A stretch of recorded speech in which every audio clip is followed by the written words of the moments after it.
tools to review and rewrite how some courses discuss race and gender. We'll discuss this and more on today's top stories. I'm Frank Billingsley. And I'm Ernie Manous. We'll also be joined by Adam Langley, Associate Director of Tax Policy at the Lincoln Institute of Land Policy, to tell us about Governor Abbott's proposed plan for lowering property taxes in Texas. And I'm Celestia Sherman. Plus, we'll also learn how we can navigate the difficulties and uncertainties of dating during the holidays. And we want to hear from you. Give us a call or text at 713-440-8870 or email us at talk@hellohouston.org. You can also watch us live on YouTube by going to HoustonPublicMedia.org. Hello Houston is made possible in part by founding sponsors John Bradshaw and Kathy Sanders, and by gifts from listeners like you. Live from NPR News in Washington, I'm Windsor Johnston. President Trump's top national security officials are on Capitol Hill at this hour to brief lawmakers on a controversial U.S. military strike in the Caribbean. Secretary of State Marco Rubio defended the strike amid questions, saying the operation is ongoing. This has been a highly successful mission that's ongoing and continued, and we're pleased to be here today to update Congress on how that's developing and how that's moving forward. As I said, I believe it's our 22nd, 23rd such engagement, certainly been at least the fourth or fifth that I've been involved in. Defense Secretary Pete Hegseth and other officials are expected to face questions this week about a September attack on a boat suspected of carrying drugs that killed 2 people. Lawmakers are scrutinizing the strike as the U.S. ramps up military pressure on Venezuela. The BBC says it will fight a multi-billion-dollar lawsuit filed by President Trump. He's accusing the British broadcaster of intentionally editing clips in a TV documentary. Trump claims it makes it seem like he directed supporters to storm the U.S. Capitol building on January 6, 2021. NPR's Lauren Frere reports from London. A BBC spokesperson says the network will defend this case, and lawmaker Stephen Kinnock says the British government supports that. I think it's right that the BBC stands firm. He spoke to Sky News. President Trump is seeking $5 billion for alleged defamation and another $5 billion for what his lawsuit says are deceptive and unfair trade practices. He accuses the BBC of, quote, maliciously defaming him to interfere with the last U.S. election. The BBC says the way it edited Trump's speech in that documentary was a mistake. It apologized to Trump and 2 executives resigned, but the network says there is no basis for compensation. Lauren Frere, NPR News, London. Hiring slowed last month as U.S. employers added just 64,000 jobs. NPR's Scott Horsley reports the unemployment rate rose to its highest level in 4 years. Healthcare and construction were some of the only industries to add jobs in November. Factories cut jobs, and so did delivery services. The pace of hiring has slowed sharply since the beginning of the year. Concern over a weakening job market led the Federal Reserve to lower its benchmark interest rate last week for the 3rd time since September. The Labor Department's ability to monitor the job market was hampered this fall by the 6-week government shutdown. Both the October and November jobs numbers were delayed, and the survey used to track unemployment was not conducted in October. The unemployment rate for November was 4.6%. That's up from 4.4% in September, and the highest jobless rate since the fall of 2021. Scott Horsley, NPR News, Washington. Stocks are trading mixed on Wall Street at this hour. The Dow was down 235 points, the Nasdaq up 3. This is NPR News in Washington. Live from News 88.7 in Houston, I'm Alexandra Hart. This year saw Texas courts set the fewest number of execution dates in at least 3 decades. Kristen Houle-Cuellar leads the Texas Coalition to Abolish the Death Penalty, which compiled the statistics. She says Harris County is an outlier to the statewide trend. Harris County does still lead all counties and almost all other states in its number of executions. There was no one executed from Harris County this year, but they're already a scheduled one for January. Texas, which long led the nation in terms of annual executions, came in a distant second this year, with 5 death sentences carried out compared to 18 by Florida. The city of Galveston's tree committee is asking residents to be aware of lethal bronzing in local palm trees. News 88.7's Juliana Washburn tells us more. Lethal bronzing is an incurable disease in trees spread by bacteria that only infect plants and are transmitted by insects. Sudden fruit drop, browning leaves, spear leaf death, and root rot are all signs of the disease to look out for. Boone Holliday is the Texas A&M AgriLife Extension horticulture agent in Galveston County.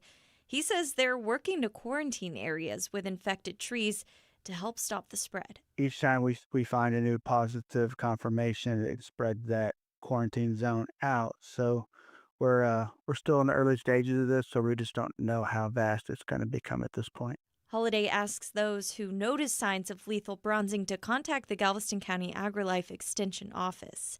From there, they can determine if the tree needs to get tested. From the Galveston County Bureau, I'm Juliana Washburn, News 88.7. Police in Katy are investigating after a pack of dogs got loosed and killed a 62-year-old man. Deputy Jason Brown with the Harris County Sheriff's Office says the man was on his regular walk Monday morning when he was attacked. The 3 pit bulls also injured a mother and her small child before she could fight them off. Police shot one of the dogs and animal control took possession of the other 2. The dogs' owners are reportedly cooperating with police. I'm Alexandra Hart, News 88.7.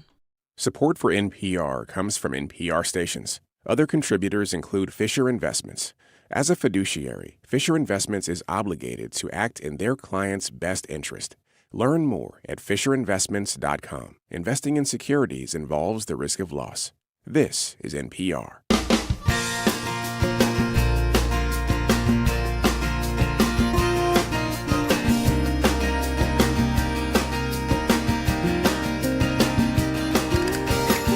Live from the University of Houston, it's Hello Houston, an open forum on today's biggest stories affecting Houston and beyond. Call now, 713-440-8870, or let us know your thoughts on today's topics by emailing us at talk@hellohouston.org. Now here's your host for Hello Houston, Ernie Manous, Celeste Diaz-Sherman, and Frank Billingsley. Celeste is having a meltdown today. She forgot her headphones. Which brings me to the point, how much of a creature of habit are you? If things fall out of your pattern, are you easily adaptable?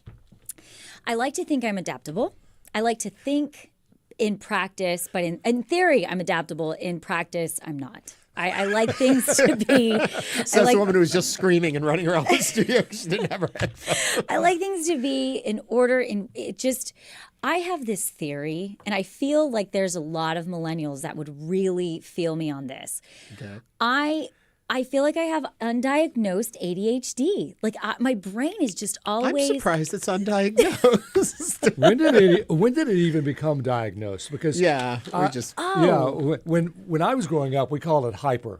But not hypertension, just hyperactive. That's and there were a few kids who were hyperactive, and then suddenly it became an ADD, and then it became ADHD. So I'm LGBTQIA. So the more letters we can get into this, the better, right? There's not enough letters in the alphabet for what Frank has.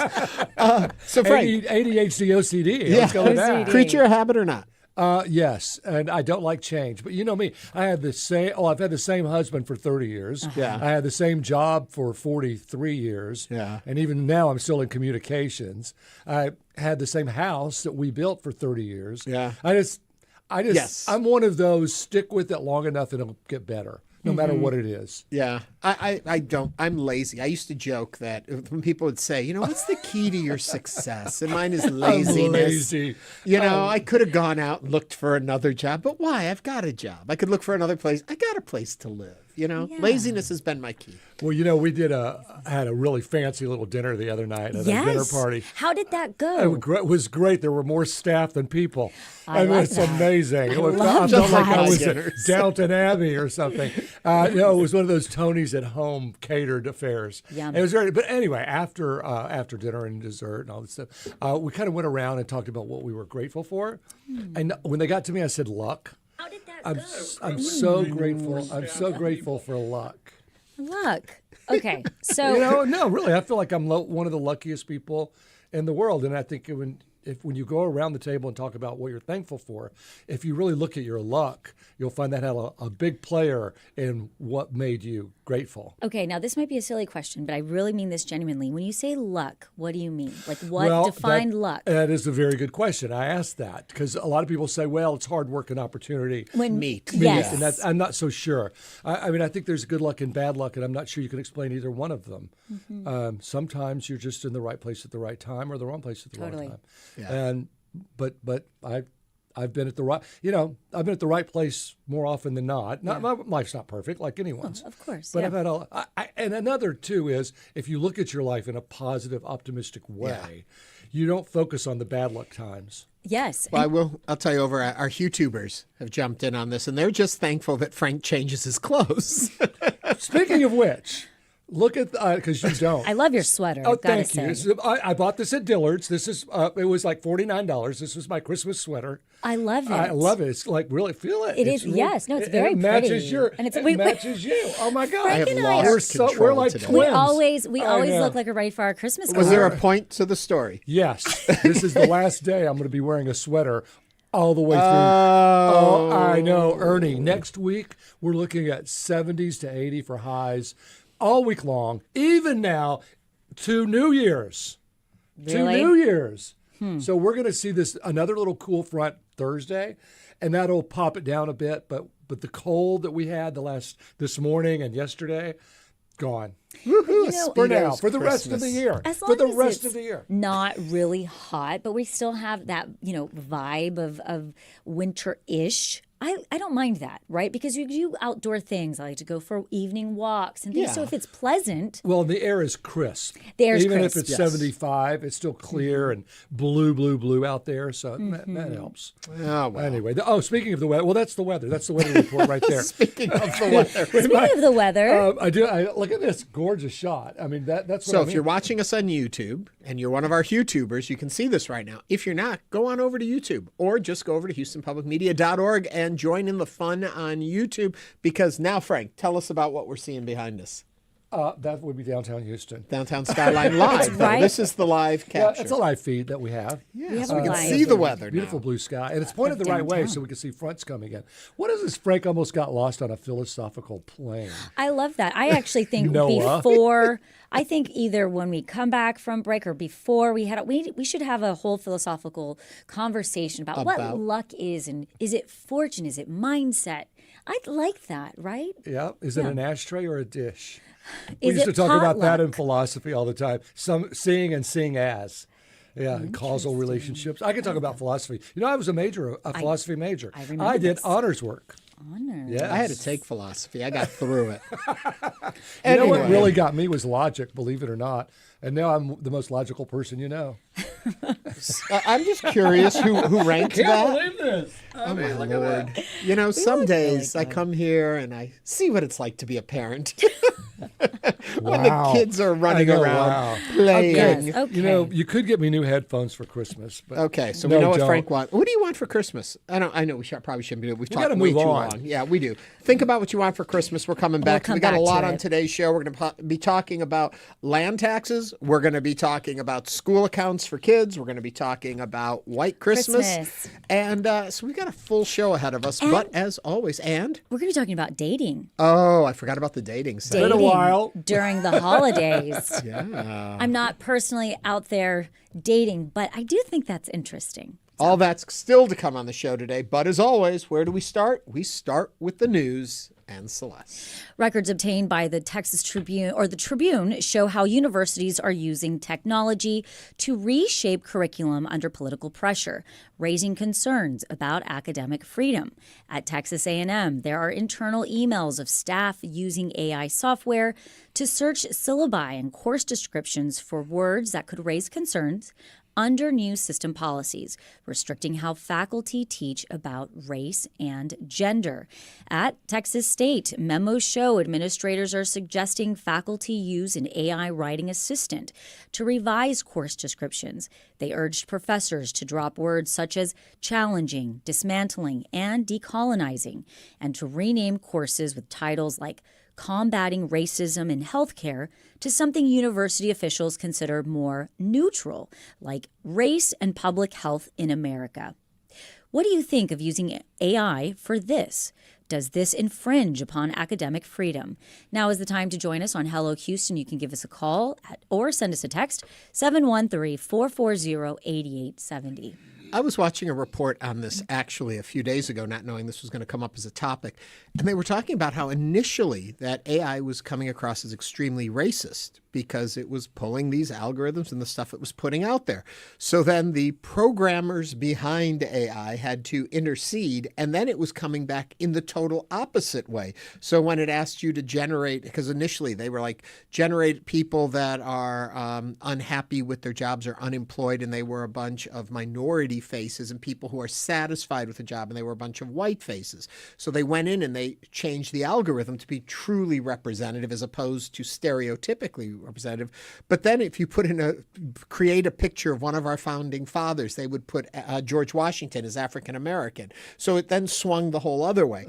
And I think the point of all of that is the fact that these are still programs that are being influenced and reactionary to the way they are being programmed.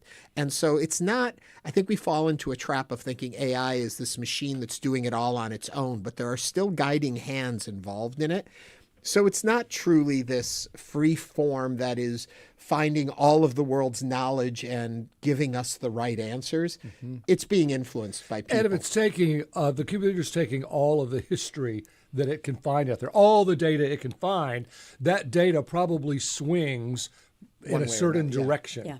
And I could see how maybe AI, maybe this is a good thing. I mean, these words like dismantling, nobody wants to be dismantled or decolonized. That's just, but maybe brought up to speed might be more the word. But I guess my question is, should AI be looking at this? Right. And again, 713-440-8870. We're talking about Texas universities using AI tools to review and rewrite how some courses discuss race and gender. And joining us now is Ian from West Houston. Ian, welcome to Hello Houston. Hi. I'd like to say that I'm a professor myself, and this is absolutely an infringement on academic freedom. Mm-hmm.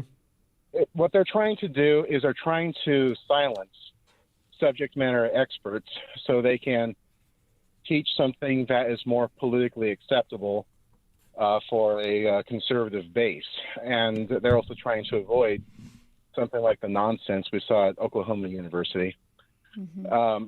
And also, I would not trust AI to do this because AI is clunky, it's unreliable, and it often tends to have a lot of false positives. Yep. Now, Ian, I have a question for you. As a professor, they're talking about course descriptions. Do you think that will change how then professors are teaching and looking at the curriculum?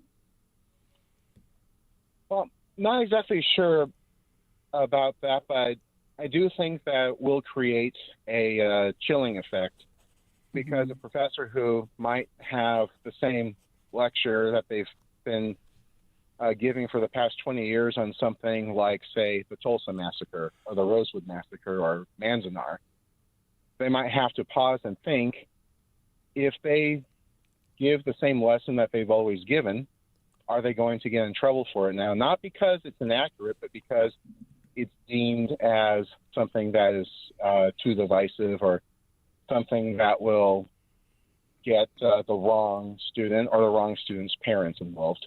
Right. Mm-hmm. Wow. That's good insight. Thank you very much for your perspective. Thank you, Ian. And let's go to Ted from Westbury. Ted, welcome to Hello Houston. Good morning. A lot of people probably don't think about school board elections and the governor's race when it comes to who gets put on boards of trustees, but they're trying to keep the history of African Americans in this country out of the school curriculum because, African Americans only earn, a family of four makes about $40,000 a year, whereas Mexican Americans or Latinos are in the $60,000 range. Whites are in the $250,000 range, and Asians are in the $600,000 range. And it's because of the subjugation that African Americans have experienced in this country going all the way back to the 1600s.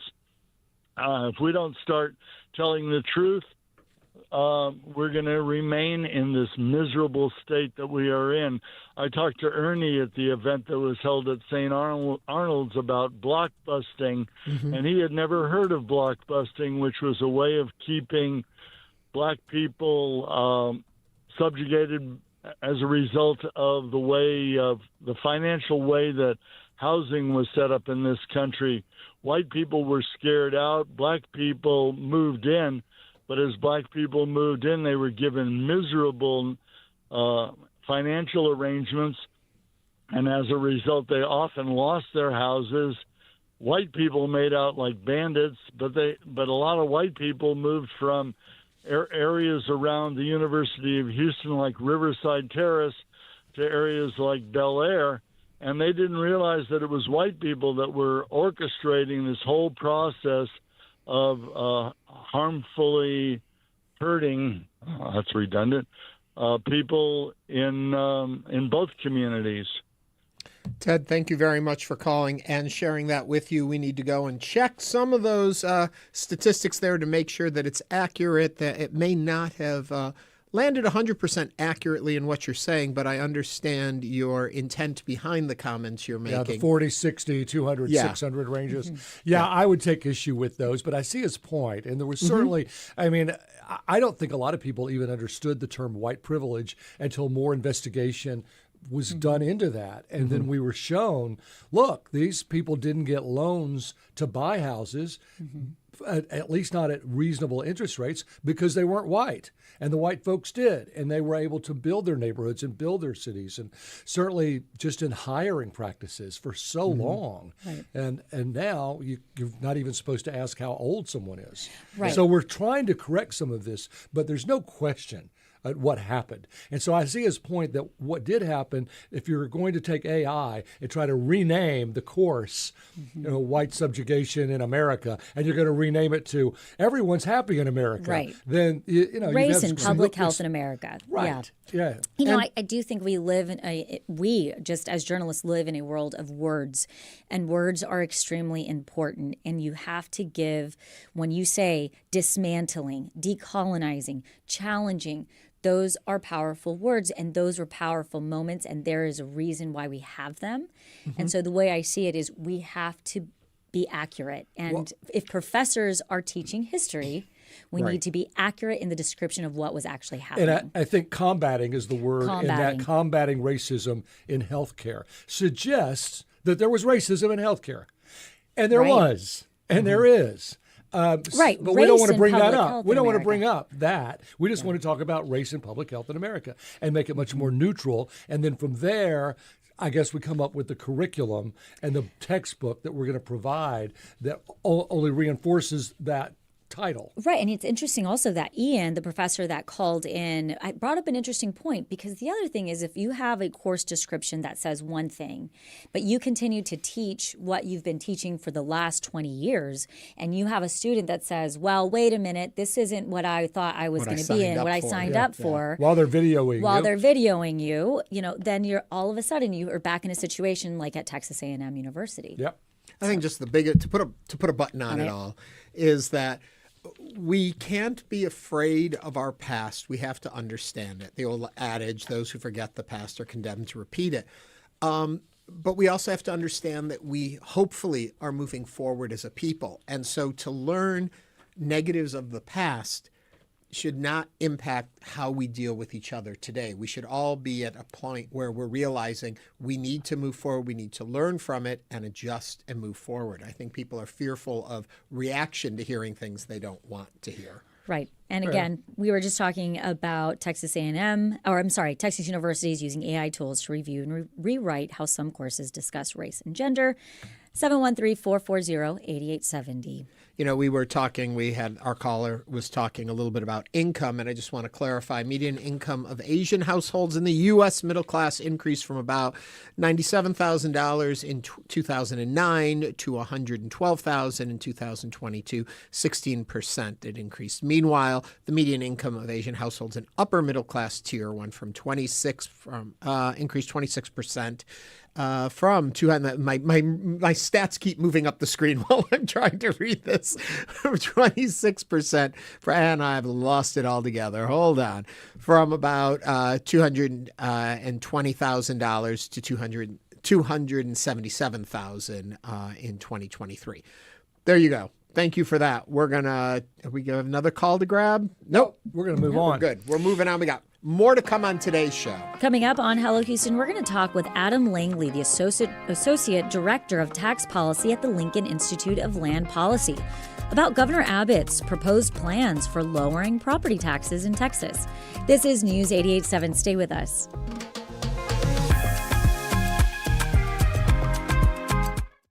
Hi, I'm Lenny Ambrose from St. Arnold Brewing Company, proud supporters of Houston Public Media. Right now, with your $60 donation, you can choose tickets to News and Brews. This member-exclusive event takes place February 17th. Enjoy a pint, connect with fellow NPR fans, and meet the Houston Public Media newsroom in person. Select News and Brews tickets when you donate at houstonpublicmedia.org/donate. On News 88.7. On Fresh Air, you'll hear revelations from well-known actors, like Zach Galifianakis on the story behind his last name. It's actually shortened, Terry. My real last name is Galifianakisberg. That's an exclusive for your show. Fresh Air, bringing you some of the biggest names in American culture and some of the most difficult to pronounce. Join us.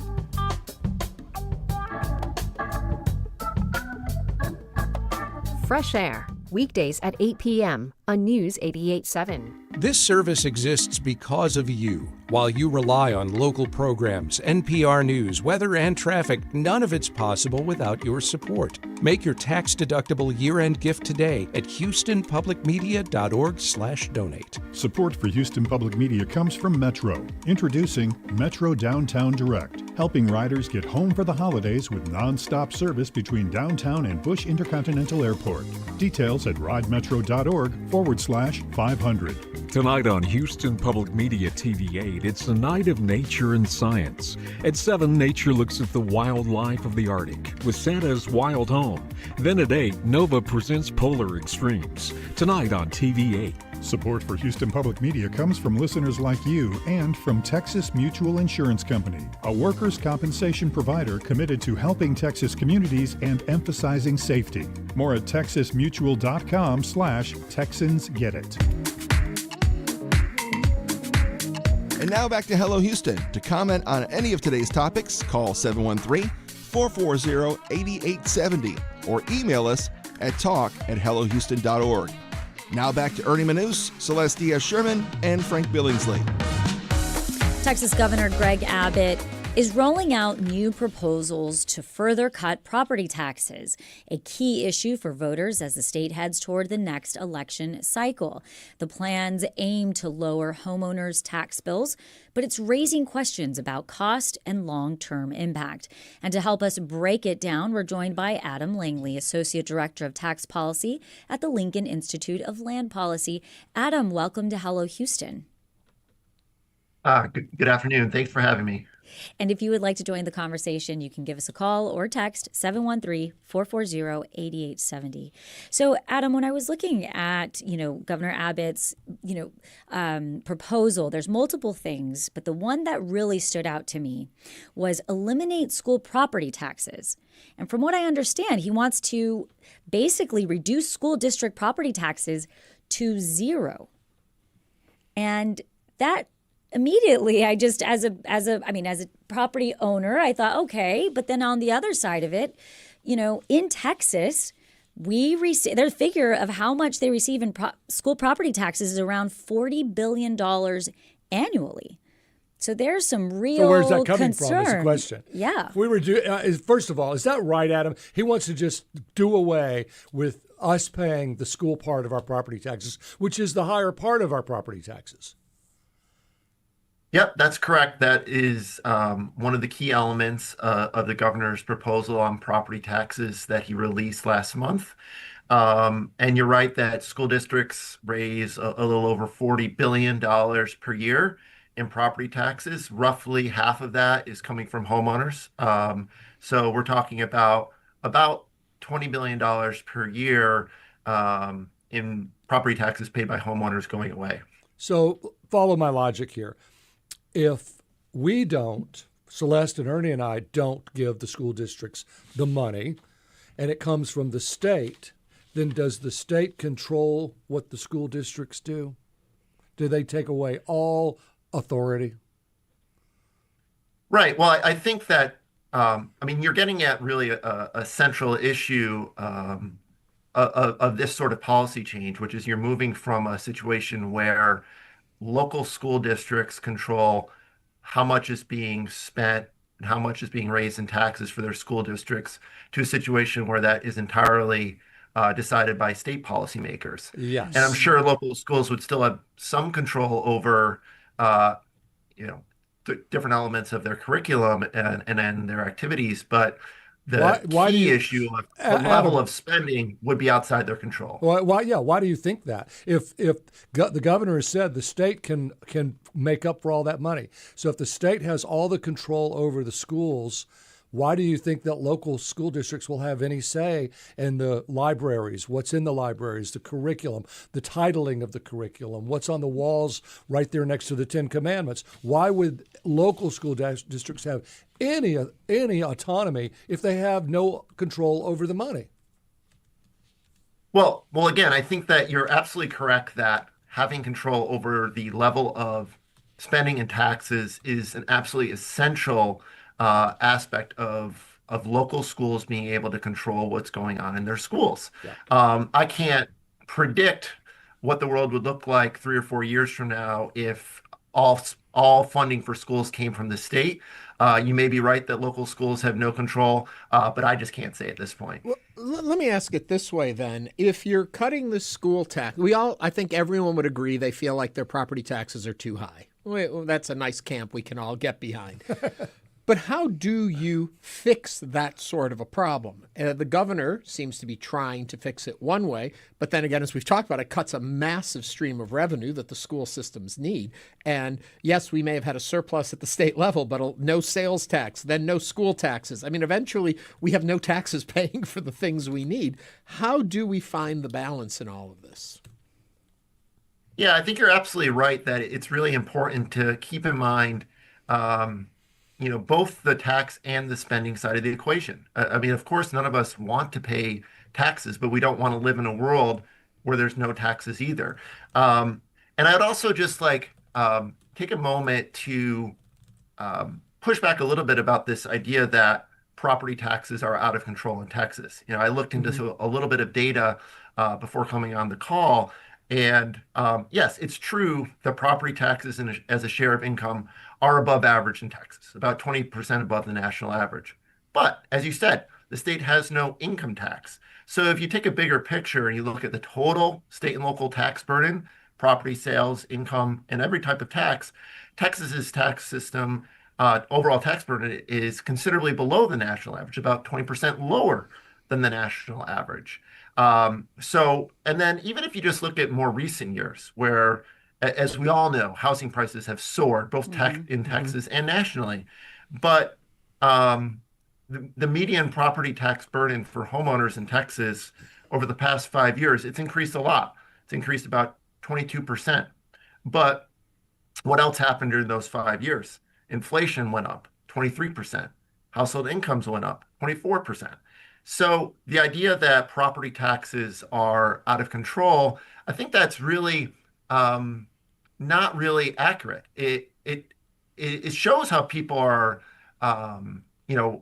affected by inflation. It really makes it more difficult for people to really have a good sense of what's costing more, what's costing less. But the fact of the matter is that what people are paying in property taxes has grown by less than inflation. It's grown by less than the cost to provide local government services. So when looking at recent trends, along with considering the overall tax burden of residents of Texas, not just property taxes, I think it's tough to say, we have a property tax crisis in Texas. I just don't see it. Right. So do you think an appraisal reform, because I know the governor is proposing appraisals every 5 years instead of annually, with a 3% cap on appraisal increases. So do you think that's moving in the right direction? No, I don't. I think that there's been a lot of research on the effect of appraisal caps in the states that have them. The most well-known being California with Proposition 13, and what that research shows is that caps on growth in annual increases in appraised values are really perhaps the most destructive property tax policy that states have enacted over the past 4 or 5 decades. The biggest problem with an appraisal cap is that they're just fundamentally unfair. They create these huge differences in tax burdens for homeowners just based on when they bought their home and how much it's appreciated. You can see major differences between two taxpayers, with one person maybe paying 3, 4, 5 times more than their neighbor. So it's just not a fair policy, and there's a number of other negative consequences as well. Well, the salt, is it called the salt tax, the state and local taxes that are finally going to be able to be higher than $10,000? Remember that we used to be able to write all of the property taxes off of our federal income tax, and then Trump stopped that. And now he's bringing it back in the big, beautiful bill. So at least for a few years, we can write off all the property taxes. My point being that if you're writing off $15,000, but now $8,000 is school tax you're no longer paying, you're down to $7,000. So it's like you don't get the tax benefit promised because you're not paying it. Mm-hmm. But maybe that's a good thing. Maybe it's a bad thing. Well, you're right that the fact that taxpayers can deduct what they pay in state and local taxes from their federal taxes effectively lowers the true cost of what you're paying in local property taxes. And so for people who are itemizing and paying relatively high state and local taxes over $10,000 per year, that policy change would make the cost of or the benefits of any property tax cut be a bit smaller than they would be otherwise. Well, back to the nuts and bolts. If I don't pay the school tax, where are we going to get the money?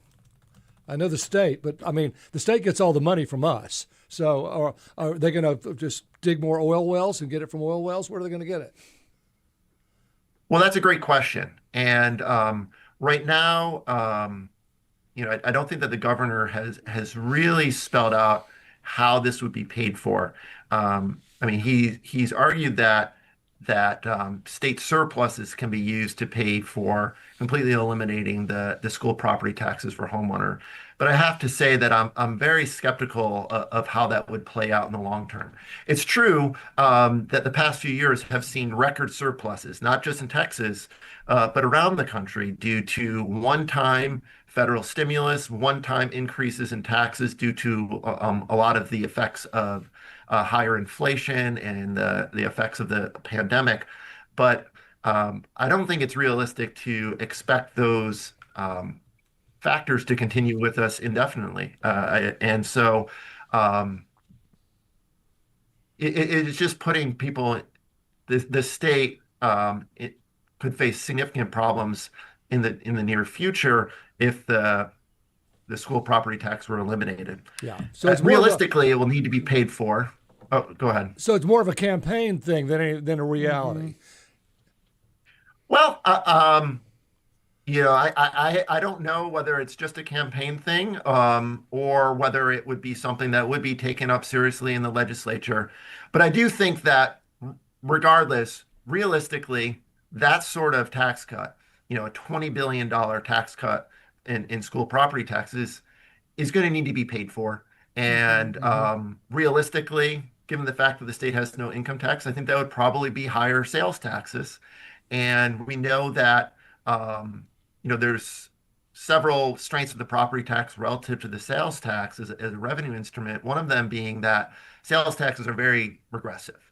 Lower income homeowners pay a significantly higher share of their income in sales taxes than higher income households.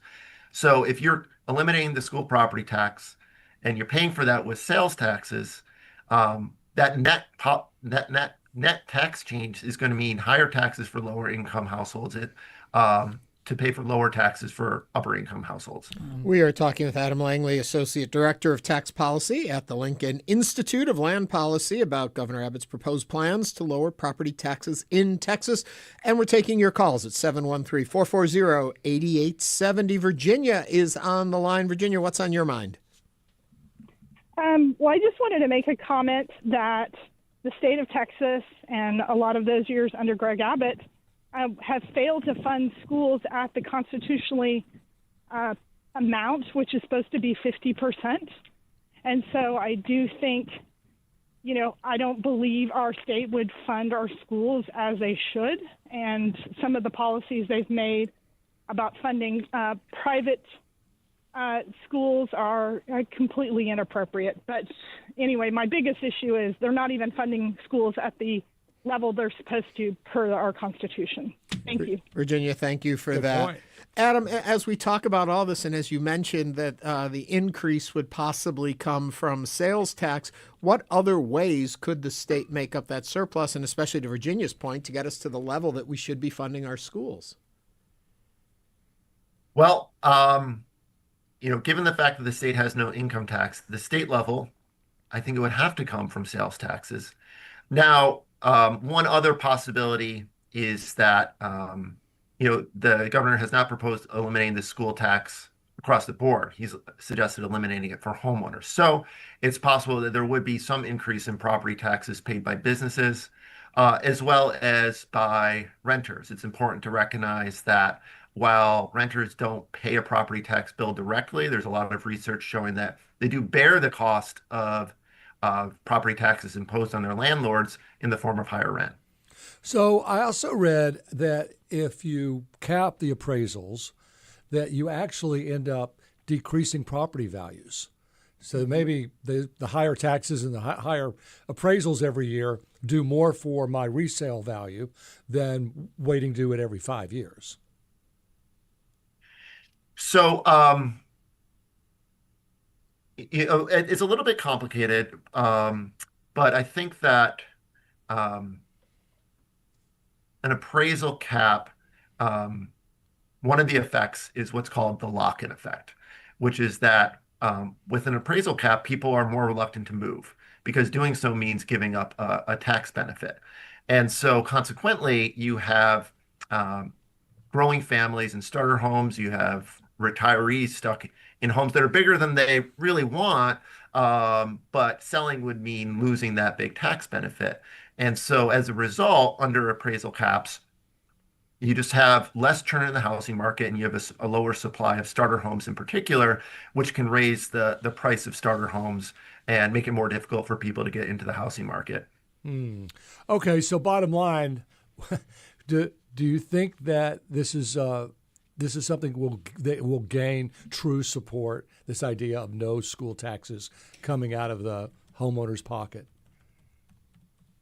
Well, I can't predict the future public opinion or the politics in Texas, but I do think that while, of course, there are people who would like to pay less in taxes, there are always going to be a lot of people that recognize the reality that taxes are for something, and people value schools. They want a quality education for their kids. And so it really is keeping that broader perspective in mind that I think will be really critical in terms of how things play out in Texas. Yeah. I always say, beware the Trojan horse. Yes. And from what I understand, for the governor to actually eliminate school property taxes completely, a constitutional amendment would be needed.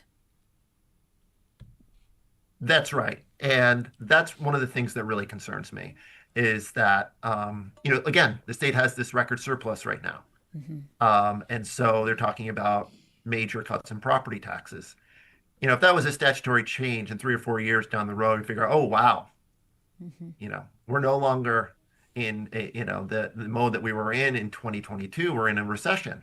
We're going to need to raise our property taxes to avoid dramatic cuts in school funding. Well, if it's in the state constitution, it's just much harder to make those sorts of policy changes down the road. Right. Adam Langley is the Associate Director of Tax Policy at the Lincoln Institute of Land Policy. Adam, thank you so much for joining us today on Hello Houston. Yeah, thanks for having me. Thank you. Coming up, we're going to talk dating and companionship during the holidays. Stay with us as Hello Houston continues.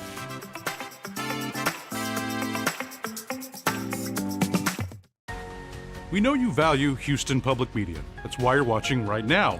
So take the next step and become a new member of the station you rely on. Every gift makes a difference. And what matters most right now is supporting the station that brings you the news and information you rely on. It only takes a minute to make a big difference. So join as a new member today at houstonpublicmedia.org/donate or call 800-364-8300. Your support this season shapes the stories we'll tell tomorrow. From local news to weather alerts and the reports that keep our community connected, every story you hear depends on listeners like you. As the year ends, your tax-deductible gift ensures Houston Public Media can start 2026 ready to serve all of Greater Houston. Make your impact today at houstonpublicmedia.org/donate. Help keep local news and trusted reporting strong in Houston. At Marketplace, we help you understand what's going on in the economy and why. There is no topic too large or too small, whether it's the housing market, jobs, interest rates, even the prices we are paying at the grocery store. Our independent journalism is critical in helping you connect the dots and getting the context that you need. So, join me, Kai Risdal, every weekday on Marketplace. Marketplace, weekdays at 6:30 p.m. on News 88.7. Support comes from downtown Houston, a growing urban district and home to performing arts, Houston Rockets and Houston Astros, and global headquarters with over 1 million square feet of office leases signed this year. Details at downtownhouston.org. Support comes from Central Market Holiday Meals, offering chef-prepared meals, mains, sides, and desserts. A variety of smoked hams and beef roasts are also available for pre-order. Menu at centralmarket.com.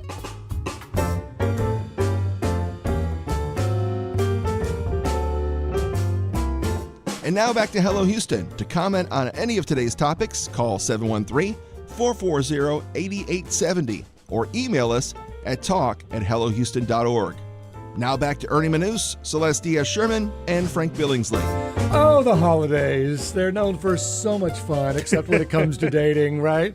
Stress. Well, they can be fun. Yeah, it can be short term also. Whether it's stress, family pressure, trying to find, in a panic, someone to take to Christmas Day. Yeah. I know. Dating if they're affecting your holiday, making it more difficult for you to navigate through a new or existing relationship. Sometimes hearing from an expert is the best course of action, so we have one. The 3 Day Rule is a personalized and modern matchmaking service that uses matchmaking experts to help compatible singles find meaningful connections. To tell us more about the 3 Day Rule, answer any questions you have about dating during the holidays, we're now joined by their CEO. And Adam, I've never seen your last name before. Adam Cohen... Aslatei. It's a European last name. You can call me ACA. That's what the folks call me. So ACA is good. Perfect. Okay, ACA is here. Welcome to Hello Houston. Anyone that wants to join the conversation, give us a call or text 713-440-8870. So ACA, what's the biggest complaint you hear about dating over the holidays? Oh my God, there are so many, but I think the number one complaint dating over the holidays is everyone is busy. Everyone is doing so many other things. They're not focused on dating, when actually dating during the holidays is the secret sauce to finding a long-term relationship. People tend to be so much nicer during the holidays, so many easy icebreakers during the holidays. You're in line, you're talking about getting a good deal, holiday cooking, planning, family. It's a much easier time to have an icebreaker, whether you're out and about at a holiday market, or the best place to find a single is at an airport during the holidays. So strike up a conversation, give someone a compliment, and ask someone on a date, and go on a date this year. Don't wait until 2026. So what I'm hearing, ACA, is that you're a big proponent of the old-fashioned way of dating, meeting somebody at a grocery store, out in person, versus what a lot of the new generation is doing, is swipe right or left or online dating. You know what? The new generation is catching on. It may have taken 13 years, but dating apps in large part are on the decline. And I have worked for many of them and run many of them over the last 10 years. So the new trend, and this is an older trend for generations that are older, but this is actually a new trend for younger people. So Gen Z, millennials even, they're turning to matchmaking because they want these genuine, real connections with real people. They're not just longing for a social media like or comment. They actually, after COVID, they just really want to go on dates. So they don't want to waste their time. They want someone to help be part of that situation. And so many younger people of this generation are turning to matchmaking and realizing that it can be a free experience if they want it to be. Okay, matchmaker, tell me this. Help me with this one. We all go into dating thinking we know what we're looking for and how to evaluate the person we're on a date with and whether or not we're going to make that second date or future dates. What do we miss as singles in the world that you matchmakers have insight to that we are valuing the wrong things? Okay, so this is the key to everyone out there who is single. Dating is an actual skill that most people do not have, right? We learn how to read a book. We learn how to ride a bike. In high school and in college, there is no course on how to date or how to be in a relationship that is healthy and successful. So when you turn to a matchmaking company like 3 Day Rule, we don't only find you a good match based on your personality, based on the core values, life stage, and what you're looking for, and physical attractiveness, of course, but we're also putting you into a relationship for the long term, and we're helping you understand how to date to be successful. Let me just give you a quick example. Yeah. Some people on a date are talkers. They do a lot of this because they're nervous, right? So they're on a date, they're not really asking a lot of questions, and they seem to be sucking up all the oxygen from the room. They're not necessarily a bad person. They just don't know. They're caught in the stressful moment, and they should be engaging in active listening and contributing to your own story. So these are very basic skills that seem common sense to us. But again, we learn dating from our family, we learn dating from the media, and we learn dating from trial and error. And unfortunately, with dating apps, there's been a lot of error. So, but going back to my question, I'm sitting across from my date, and now I'm evaluating them, and I'm thinking, do they have a pleasant disposition? Do I find them attractive? Maybe do they have a good job? These are the things I'm looking at. Can they pay half the bill? Are they going to pay the whole bill? Whole bill, the whole bill. You're the matchmaker. What am I looking at wrong? What categories should I be looking at to sustain a lifelong relationship with that perfect partner? So it really comes down to core values. What do you, outside of the physical attractiveness, because you need to have that in any relationship, you have to look at the core values. What do you want out of your life, right? Are you an ambitious, career-oriented person? Do you know that you want to have a family? Do you know for sure that a deal breaker is if this person drinks too much, if they have, neurotic exes, or if they have children, maybe that could be a deal breaker for you. There are things that are core to what you're looking for in a relationship. Those core things need to be values, right? Is education a value for you that you want to make sure this person has because you want your kids to go to college, right? If those are really important things to you, you need to get those things out in conversation from the person. So it really starts with creating a core list of must-haves and then deal breakers. For some people, cultural connection is important. So they might prefer to have someone who's also Italian or also Greek or also of their ethnicity or nationality or religion. So again, what are these similar core values to you? That is a very important starting point. If you match with someone who's hot, beautiful face, beautiful body, core values are off, it's never going to work. I am surprised you said Greek in your list there. I'm You're wondering, a big Greek. Yeah, Yes. how much research have you done on us? I mean, you know what? You have to do your research. As a matchmaker, we predate all of our clients' dates. We actually go on dates for them 3 or 4 times before we make any introduction, because if we don't think there's a personality connection, we will not make that introduction. Well, FYI, you don't have to be Scott. You don't have to be Scottish to date a Scot. Trust me. Okay, so ACA, this is a little off topic, but so many people break up during the holidays because the pressure, or it's like, you know what, I know this isn't really working, so this is the time. I don't want to buy an expensive present for someone that I don't think is going to be here long term. But, I think sometimes it's a mistake that they should succumb to that pressure. What would you advise someone who has been in a relationship for 7 or 8 months? Here come the holidays, and they're like, gosh, I'm not sure we're going to have babies together, so maybe I should just break up.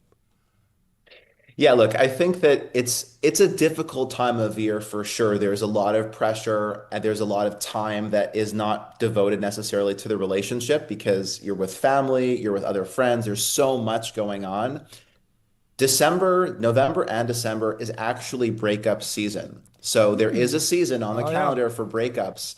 And in most cases, we don't want to bring bad relationships into family dinners, into very intimate settings where it could get messy. So I think this is a good time of year to self-reflect. Am I with this person because I don't want to be alone? Or am I with this person because I want to love this person? I can see us being together for the long term. You need to start having those conversations because I would agree, you don't want to take a new relationship that you're not sure about and drop them into a 20-person family dinner where there's already going to be that family chaos. So it's a good time to have this conversation.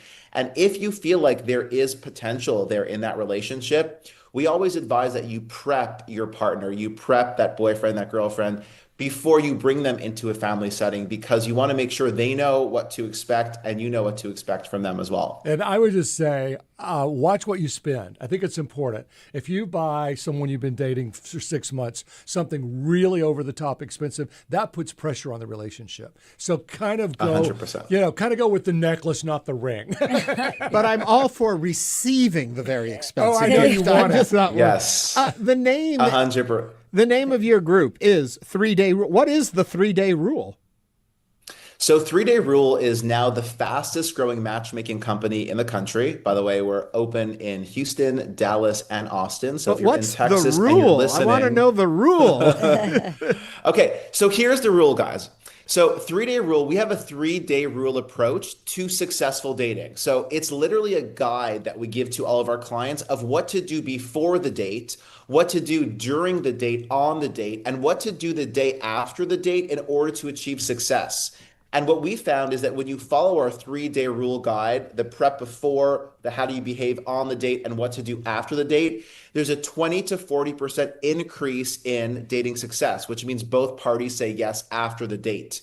So understanding how to get your mental correct. What is your mental mindset? What are you going in this date looking to receive? What is your narrative? What do you want to learn from them? What do you want to share with them? Now, don't share your whole life story. They don't need to know that on the first date. But 1 or 2 of these narratives about yourself contributing to their own narrative. And then once you had a great date, don't make a snap judgment. Give yourself 24 hours to reflect on that date and decide, am I enamored by the way they look? Or do I really feel like there's a long-term connection here that is core to my values, my beliefs, and my traditions? Yeah, and there was one pro tip. If you're meeting them at the airport, check their TSA status. It's a free background check. 100%. You know what? Get as many benefits as you can in a relationship, right? You want all the good things. But I will say to all the singles out there that are traveling this season, often the most overlooked place to meet someone new is the airport, especially during the holidays. People are traveling, meeting family, they're bringing presents, they're happy. It's a really happy time of year. So give yourself some extra time. Go to the American Express Lounge, go to the Centurion Lounge, even go to your gate a couple hours early and strike up a conversation with someone who's not wearing a wedding ring, guys. No wedding ring. Check the wedding ring. We started at the airport. We ended at the airport. Thank you. Adam Cohen-Aslatei, a.k.a. ACA, is the CEO of the matchmaking service 3 Day Rule. Adam, thank you so much for joining us today on Hello Houston. You got it. Coming up, we're going to continue discussing today's top stories. We're also going to discuss what Trump accounts for kids could mean for parents' finances. Stay with us for the second hour of Hello Houston.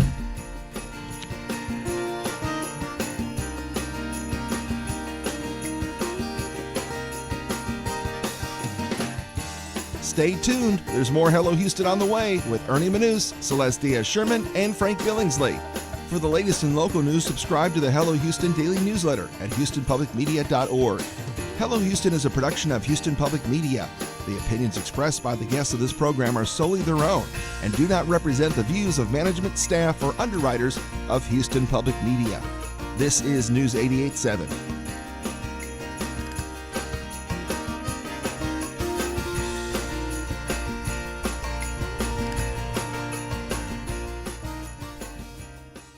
My name is Michael Lawson, Houston Market President of St. Luke's Health, a member of Common Spirit Health. Access to quality information is vital for healthy communities to thrive. That's why St. Luke's Health is a proud supporter of Houston Public Media. Mostly cloudy today, and then tonight we have a chance of storms. Thunderstorms move in with a 50% chance of rain this evening.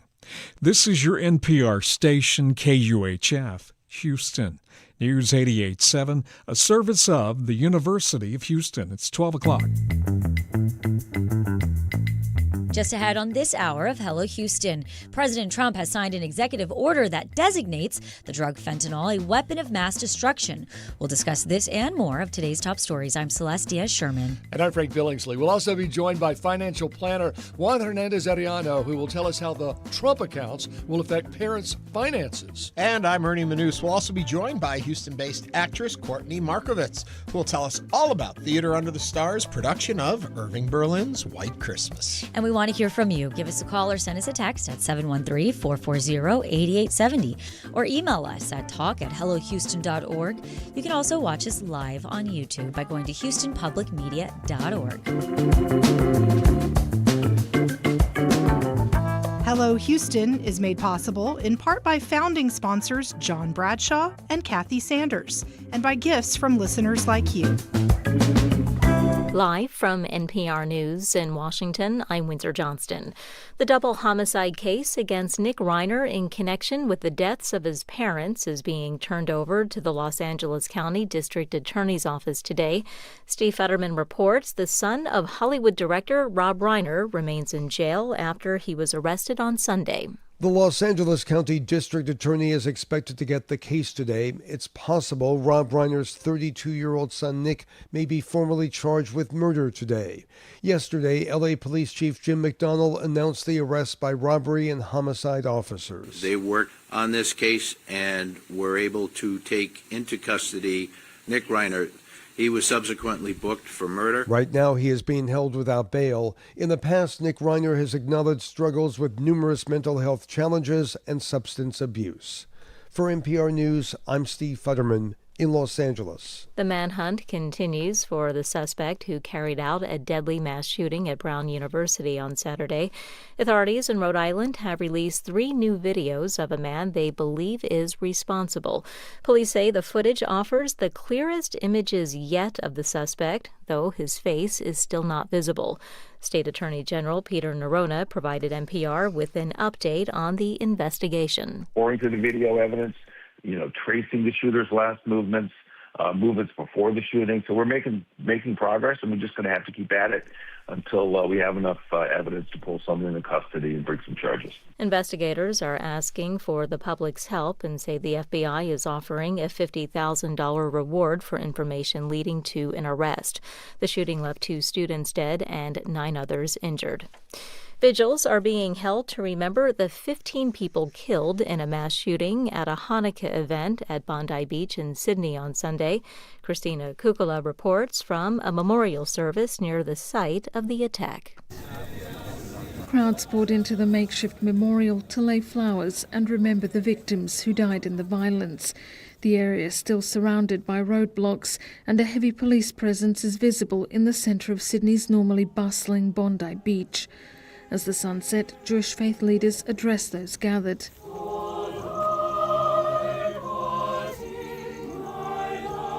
The music continued into the night, long after the speeches ended.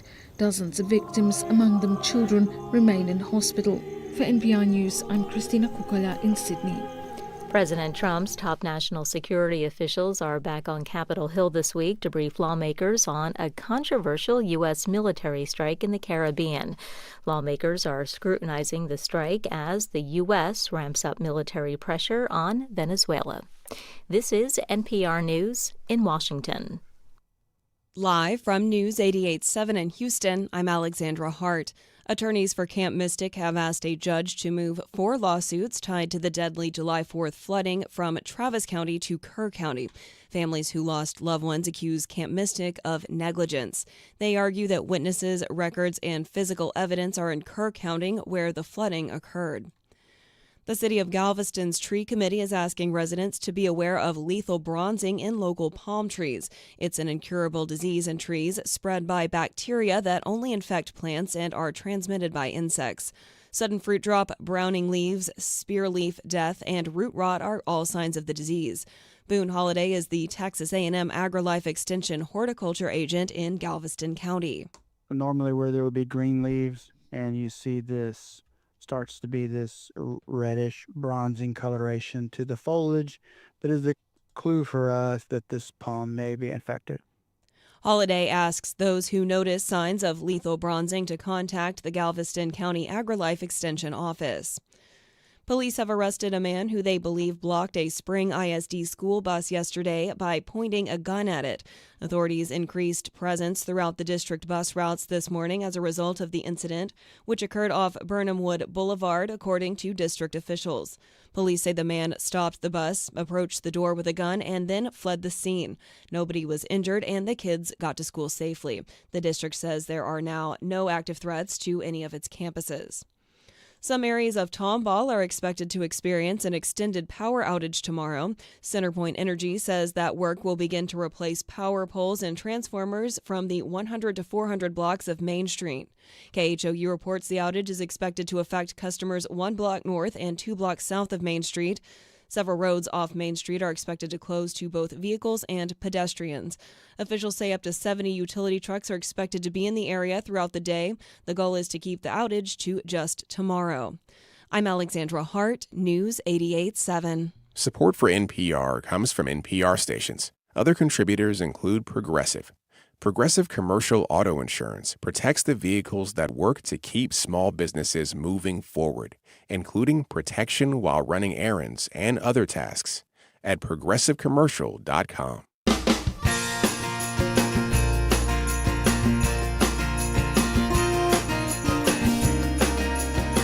Live from Houston Public Media and News 88.7, it's Hello Houston, an open forum on today's biggest stories affecting Houston and beyond.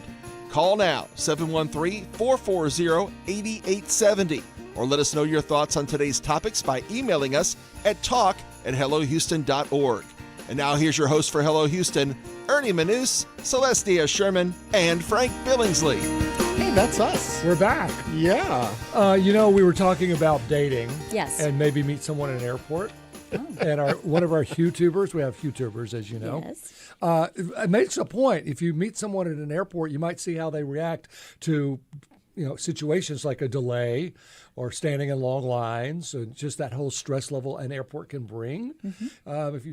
In other words, if someone's going crazy or drinking way too much, at least you have a heads up. I think what's funny about that is that this comment from Charlie, you read the second part. I was obsessed with the first part of his comment, which is, I'm married, but it's a good place to meet people in general. And I'm like, oh, Charlie, you can. Oh, come. We've all had our dating experiences. Oh, we have. Celeste and I were you talking. Want to hear the funniest I had? Yes. I picked up this guy, and he said, can we go by the ATM? I said, sure. Which one? He said, yours.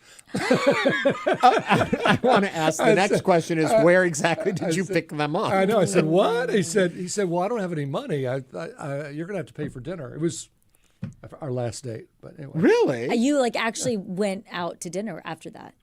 Yeah. Wow. Yeah, Hey, I'm Frank, a nice guy. you wanna go to lunch? I'm a You are a perfect nice date. guy. I just don't thank Yeah. God I met Kevin. I don't know what I would have done all these years. Over to our poll, we asked the current relationship status of our YouTubers, and I think this is pretty much on point. 45% are married, 33% are dating, or no, 33% are single, 11% are dating, and in my favorite category, 11%. It's complicated. I don't even want to know what that means. It's complicated. I like that one. I'm married and dating and soon to be single. Yeah, that's complicated. Yes. I also think it's interesting. Celeste and I were talking in the little bridge there, the little space, about matchmakers. And, it's like the idea of a matchmaker is kind of fun. It's a little old worldy, but, like you were saying, Celeste, if you're busy and you got the money and you don't have the time, why not let someone else sift through what's out there for you? Right, but I was also saying to that point, Ernie, I was also saying how, okay, I'm not single, but if I was and I was in this, I think I'd always be offended by whoever they send. I would be like, that's all you could come up with? Yes, That's exactly. what they think, Celeste. That's what you think of me? Yeah. This? Well, this used to happen all the time. The ladies at church would find you somebody to date. I was set up on a blind date. There you That's go. how I met my husband. So and he's adorable and smart and nice. And he adores you. So that's all that matters. Yes. Nancy Sinatra tried to fix me up with her daughter. Really? We're just going to leave that right Yeah. there. How'd and that move go? on. These boots were made for walking, weren't they? Yeah, and I walked the other way. And I'm sure if Nancy Sinatra's listening, she would say, that never happened, but I remember. Oh, my goodness. Anyway, we've got a lot still to come on today's show. We're going to talk a little bit more. We talked about this in our headlines a few weeks back about these educational funds for children, both nationally and in the state of Texas. We're going to be talking more about that coming up.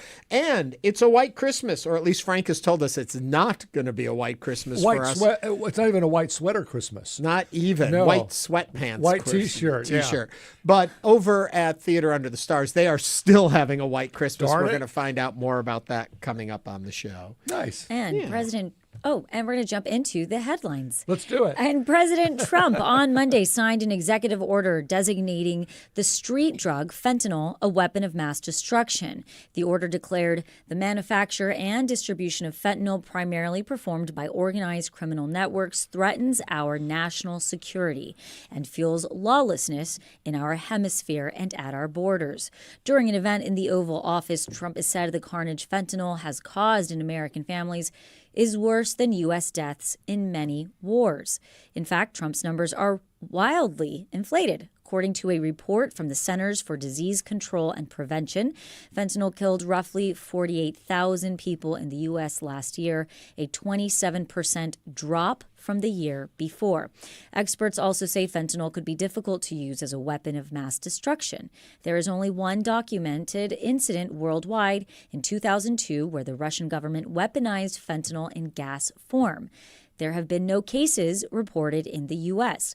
This executive order comes as part of a wider militarization of the U.S. war against street drugs that includes military strikes on alleged drug-running boats and reclassifying cartels as terrorist organizations.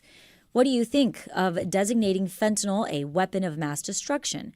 Does this help, hurt, or make no difference? Now is the time to join us on Hello Houston. You can call or text 713-440-8870. Well, the whole thing is summed up in the line you read at the end, which is, the alleged drug-running boats. I think if you make it a weapon of mass destruction, then that can categorize things differently in these military actions. And I think there's So you can blow up more boats? Yeah, because then you can say... But they don't know they're carrying fentanyl. Right, but it gives you roads into this now, because before you're like, what are you doing? Well, it could be weapons of mass destruction. And it may give you roads into saying we're at war. Right, that's what I'm saying. Therefore, we can't have elections this year because we're at war. I think, as you said, the Trojan horses of a lot of things we're seeing these days. Oh, yeah. It's one thing is a cover and there's something else at play underneath. Right. How do we get the American people to buy into this? Yeah. Well, everyone thinks fentanyl is bad, I guess, unless you're on it. And even then, I think most people would agree it's not such a great thing for them.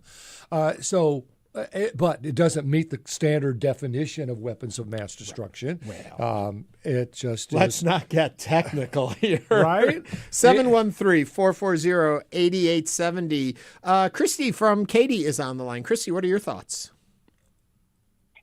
Hi there. Great topic. Thanks. I had actually been given fentanyl for pain twice in the last year while I was in the hospital. Wow. Personally, yeah.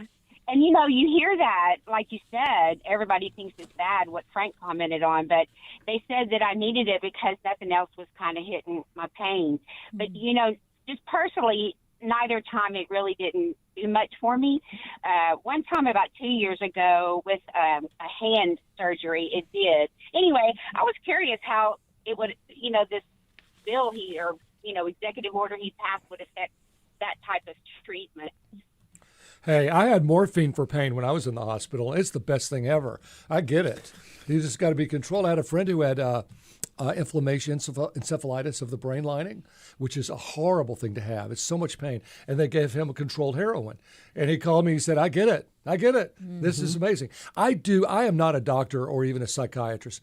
I do think that a lot of drug use comes from people because they're depressed. There are other mental factors going on, and that if they're trying to cover self-medicate. Yes, and they get addicted to fentanyl or morphine or meth or whatever to hide something else. Yeah. So that and that's why if you have it like Christy did in the hospital for pain relief, or like I did in the hospital for pain relief, then you're not using it to do anything other than what it's meant for. Right. And just for a point of reference, it's considered 50 to 100 times more potent than morphine. Oh, you have to have a control. 2 milligrams can kill you. Yep. So, again, I was going to say, end of life without morphine. That could, hospice. If where you go for hospice, they don't give you morphine. Switch. Yeah, 713-440-8870. Lisa from Clear Lake is on the line. Lisa, welcome to Hello Houston. Hi, thanks for having me. My comment was just on the categorizing fentanyl as a weapon of mass destruction. Mm-hmm. You could. I understand, of course, if it was in the gas form, yes, you could deploy that to masses even faster. But where will we draw the line when you look at the things that are permitted in our food sources, for example, in this country? What's one of the top medical problems people have in our country? Sugar.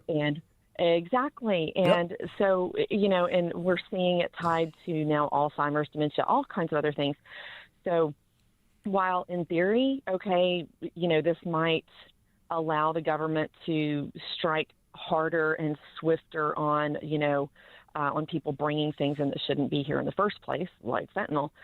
But, we have to look at the mirror too, look in the mirror and see, where are we going to draw the line? Because while other countries are profiting off of, the sale of fentanyl in our country, who's profiting off of the sale of everything else that's killing us even more rapidly in larger numbers every day? If you can't read the back of the bag, you shouldn't be eating it, right? Right. Yeah. It's a problem. Lisa, thank you very much for that call and for those opinions. 713-440-8870. Jackie now is on the line from Houston. Jackie, your thoughts? Hi, I'm wondering why they're defunding rehab facilities like he's so worried about drug addicts and just want to blow up boats. Right. And start a war. Yep. Well, I think a lot of time we spend wondering the motivations behind how they decide what direction they go with things. And unfortunately, I think oftentimes it's the political impact that something has, a statement has. At the same time that he's doing this, they've been talking now about decriminalizing marijuana. Is it because he doesn't want to see marijuana as a criminal substance, or is it because he's lagging with younger voters who more support that? And is it a political game, and that's why they choose to do it? It's a complicated and it's a difficult game we play these days with public policy. We're at 713-440-8870. If you have a comment, Michael is on the line from Westgate. Michael, welcome to Hello Houston. Hi there. Listen, this is another chapter in the failed war on drugs. Since we started it, the drugs, if anything, are more plentiful. All we've done is throw a ton of people in jail, ruined a lot of people's lives. And let's face it, the more pertinent question be, why do so many Americans need to go to drugs to be able to live? What's the matter with this country that people feel the necessity to flee reality, as it were, one way or the other? I think that's a much more pertinent question. But this is another boondoggle, cocaine, marijuana, and whatnot. It'll just keep. If it's prohibited, and I thought we would have learned this during Prohibition. It's just going to make it more plentiful, more illegal, and more costly. Well, and to Michael's point, where's all this anxiety and depression in our country coming from? Mm-hmm. I think you know the answer. And again, 713-440-8870. Let's go to Sarah from Montrose. Sarah, welcome to Hello Houston. Hey, so I have a little bit of a perspective on this. I come from a long line of Houston law enforcement, and I myself ran an ambulatory surgery center. And my dad, who's a retired police officer, used to do a lot of undercover work with gangs and DEA. He and I were talking one day, and I was like, Dad, I figured out why fentanyl is in everything, not just the drugs on the street that you would want it in, like heroin, to make it more the down effect, more effective. It's in cocaine, it's in meth, it's everywhere. And it wasn't until I looked at my costs for surgery, and it was my lowest cost drug. I mean, it costs literal pennies. It's so cheap. And so we're looking at a plentiful, like there's so much of it in the drugs that are in order to make them more effective, to make them feel something. And to Michael's point, this is just another example of the failed war on drugs. I 1,000% agree. Fentanyl is a miracle of modern medicine. That is what we have to remember. We cannot demonize the substance itself. Fentanyl is a miracle of modern medicine. It allows for pain management in cases where morphine could not touch pain. And when used safely, it is a miracle. But demonizing things that can be used for good is never the answer. I have patients now who can't get simple opiates that are prescribed by their doctor, and they've been the most compliant pain patients on the planet. And I've had patients that have had to go years without their medication because of these sort of haphazard reactionary policy changes.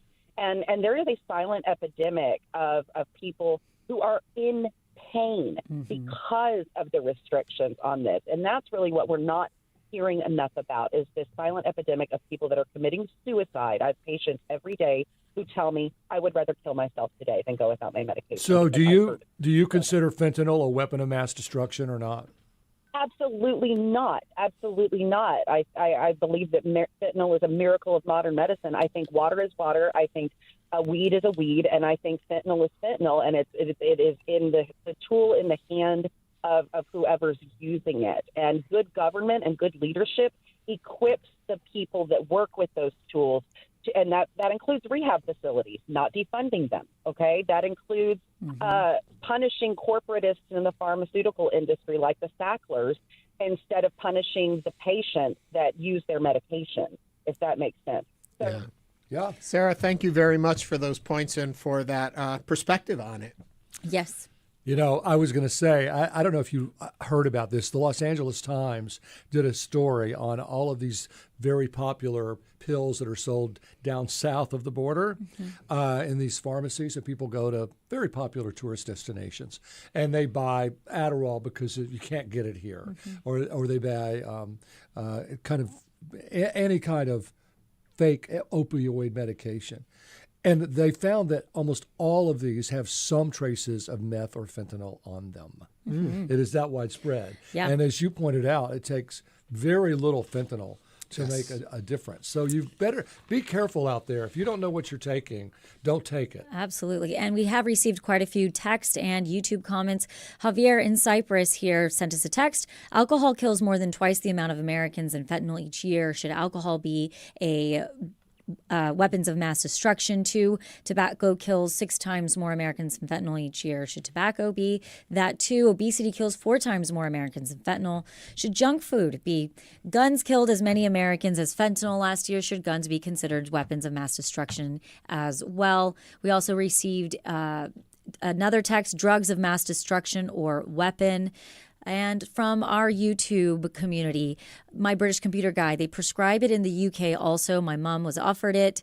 Noah Espinosa, the worst thing is the fentanyl is mixed in other drugs, and that's how users chase the dragon until it consumes them in its jaws, and there's no more pain to chase. And then also Braden wrote, this admin is literally following the Iraq War playbook almost exactly. Well, and that's what we said. Saddam Hussein has hidden weapons of mass destruction.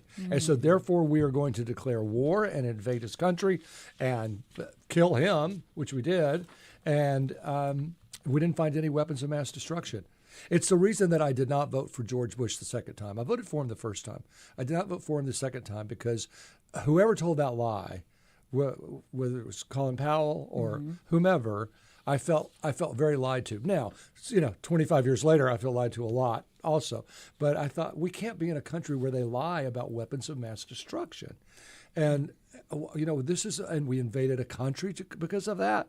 And so I thought, you know what, I'm just going to give it another administration. John Kerry didn't win, but it was, and I knew he wouldn't in Texas anyway. So I was just being my usual philosophical butthead. I haven't heard that name in a while, John Kerry. Yeah, I don't know what happened to John Kerry. Let me move this to very serious and important things now since we've been having this conversation. Today is National Chocolate Cover Anything Day. Oh, Lord. Anything chocolate covered. Anything, not just. It's also for you toy haters out there. It is Stupid Toy Day. Oh. For anybody's well. You know what toy I've just rediscovered that I want for Legos? Christmas? I discovered Legos. No, Legos Merlin. Do you remember Merlin, that red toy with beep, beep, beep, beep, beep, and you could play 6 different games on it? It's an old computer game. Yeah. I didn't realize it had gone away, and now I want one. I had one when I was a tyke, but now I want it. How were you at it? I was good, but I got bored with it real quick. But now I think I have the attention span. Yes. I also have the attention span for the rest of the show. So, Celeste, where are we going? Coming up on Hello Houston, financial planner Juan HernandezAriano will tell us how the Trump accounts will affect parents' finances. This is News 88.7. Stay with us.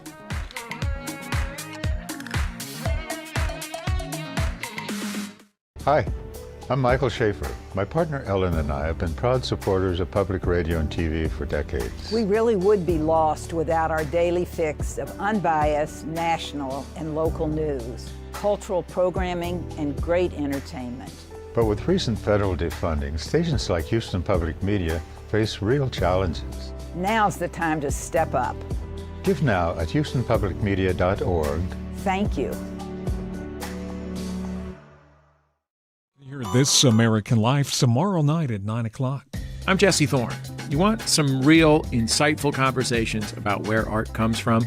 Well, Bullseye has you covered, as long as you don't mind a little bit of ridiculousness. Y'all was really judging me though. They sniffed it out. They sniffed out that I was weird. I was like, I don't know where I'm going to sit, just like in the movies.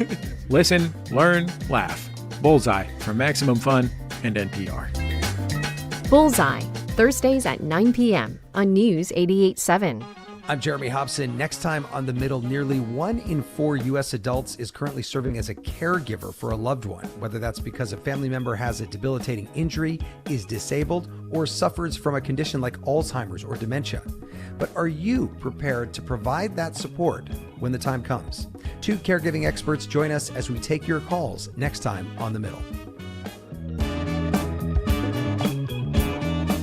You can listen to The Middle. It's coming out this Thursday at 8 p.m. Support comes from Discovery Green Conservancy, presenting Houston's outdoor ice skating rink, offering a wintertime experience for all, surrounded by public art and downtown views. Open through February 16th. More information at discoverygreen.com. Support for Houston Public Media comes from arbitrator, mediator, and attorney Sylvia Mayer, providing in-person and video conference arbitration and mediation services. More information available at smayerlaw.com.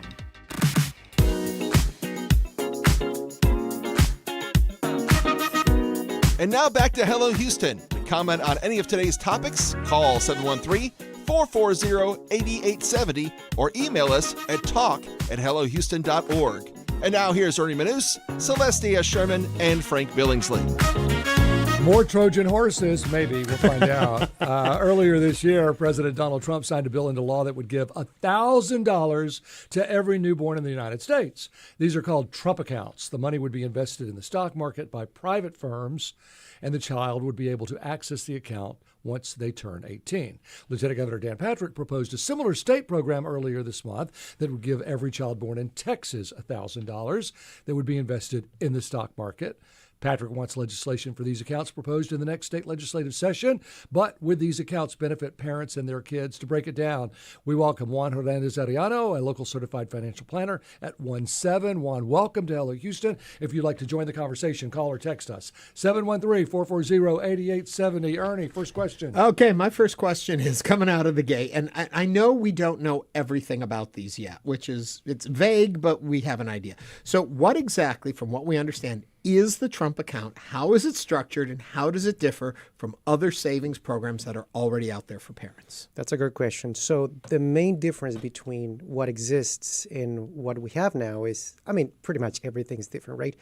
In a nutshell, these Trump accounts are retirement accounts for children. As simple as that. Retirement accounts or college accounts? Retirement account. Look at them as a retirement account. But you can access it at 18. You can access it at 18. So there's two periods of the life of this account. There's the growth period, which happens from when the account is open until the child turns 18. Once the child turns 18, it turns into a traditional retirement account. Oh, so you can't, can you access it at 18? You can't. So 59 and a half, or what's the age? Correct. So before, in the growth period, which is, again, when the account is open until the age of 18, you can't access the money whatsoever. At 18, of course, the account is, of course, transferred to the child. The child can access the money. However, penalties will apply.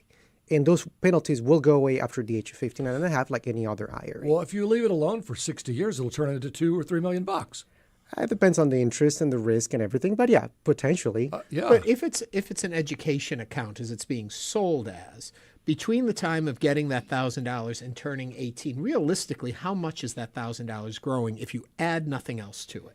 If you add nothing else to it, if it's earning 7% interest rate, right? Every 10 years is going to double, right? So the $1,000 is not going to turn into something massive.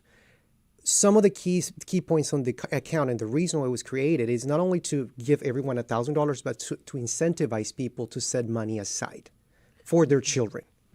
So is it though? Let me just follow this. One last thing, then I'll stop talking for a minute. Just a minute. Good luck. Is this really though just a way to put a whole lot of money into the stock market? That it's actually being masked as a great thing for families, but it's actually for industry.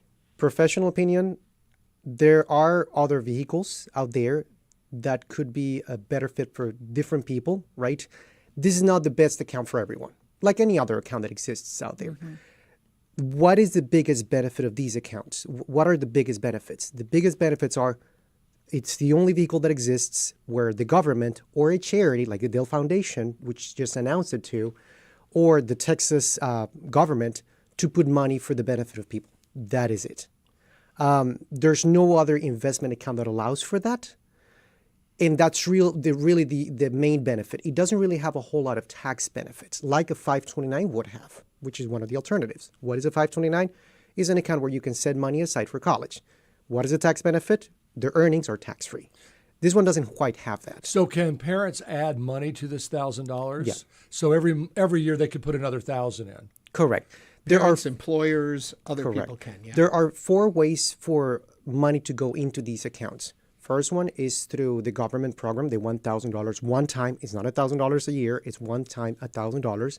Second, charities, state governments, or tribes, right, that they decide to contribute for the children. Again, one of the examples is the Dell Foundation. They came out and said, you know what, we're going to give $250 to every child that doesn't qualify for the $1,000, right?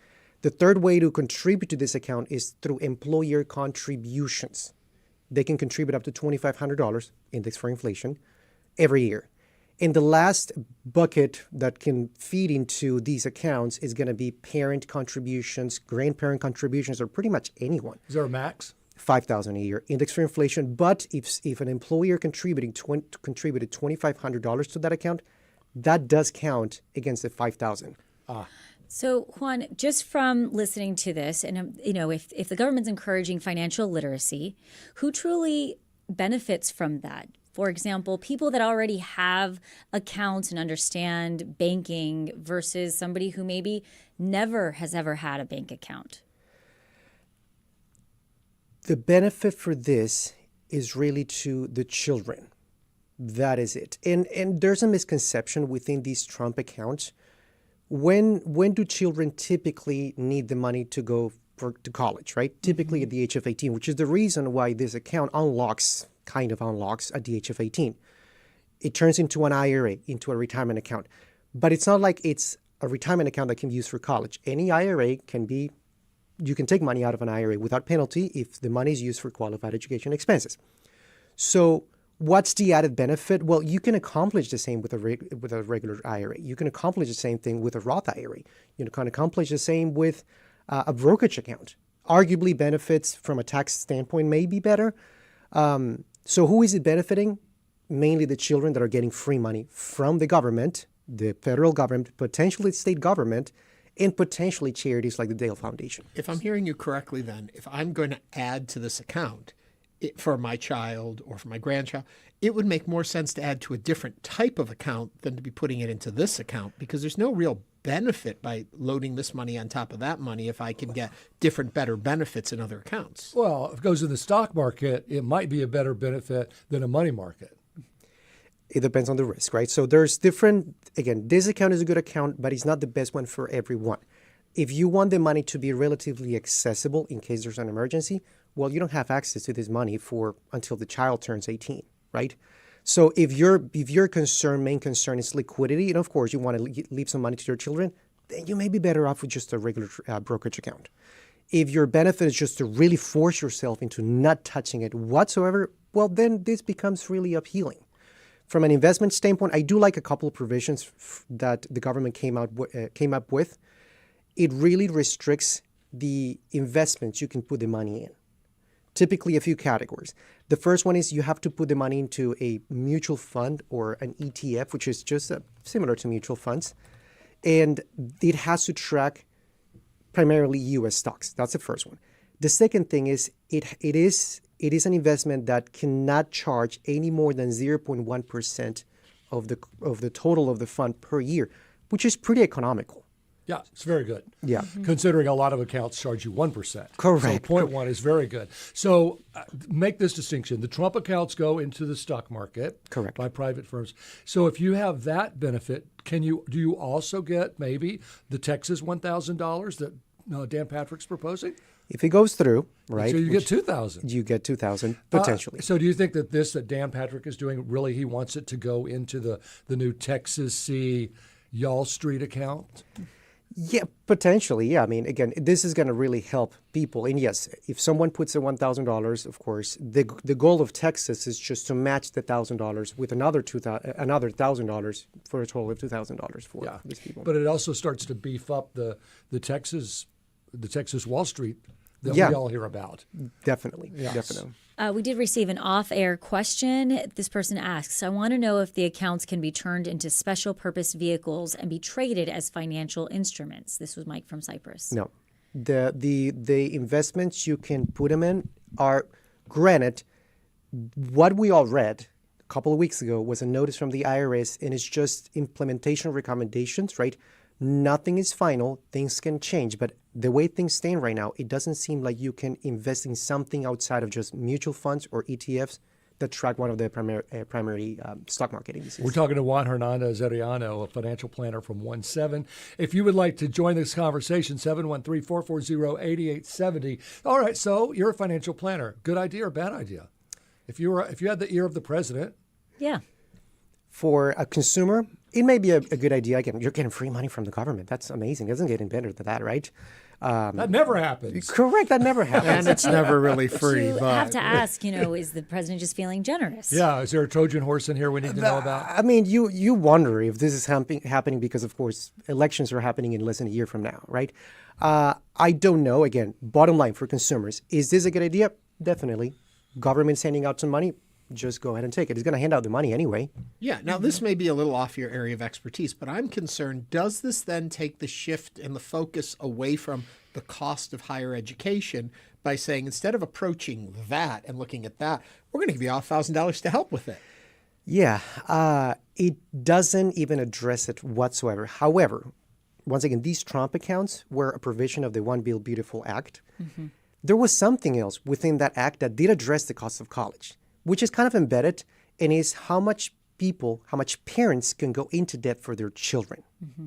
In the past, me as a parent, granted my children are 5 and 3, so we have a long way to go, but I could go into debt for my children to pay for education without any credit study, without any credit underwriting. Of course, I just want to make sure that I have not had any bankruptcy or that my credit is somewhat decent. But I can literally go into any debt I want, 6 digits, a whole new mortgage, and just fund my children's education that way. Why did college keep rising their prices? Because, of course, there was the demand to pay for college. There was the money, not from their parents, but from banks, of course, funding education. So what this One Bill Beautiful Act did is it capped how much parents could go into debt for their children.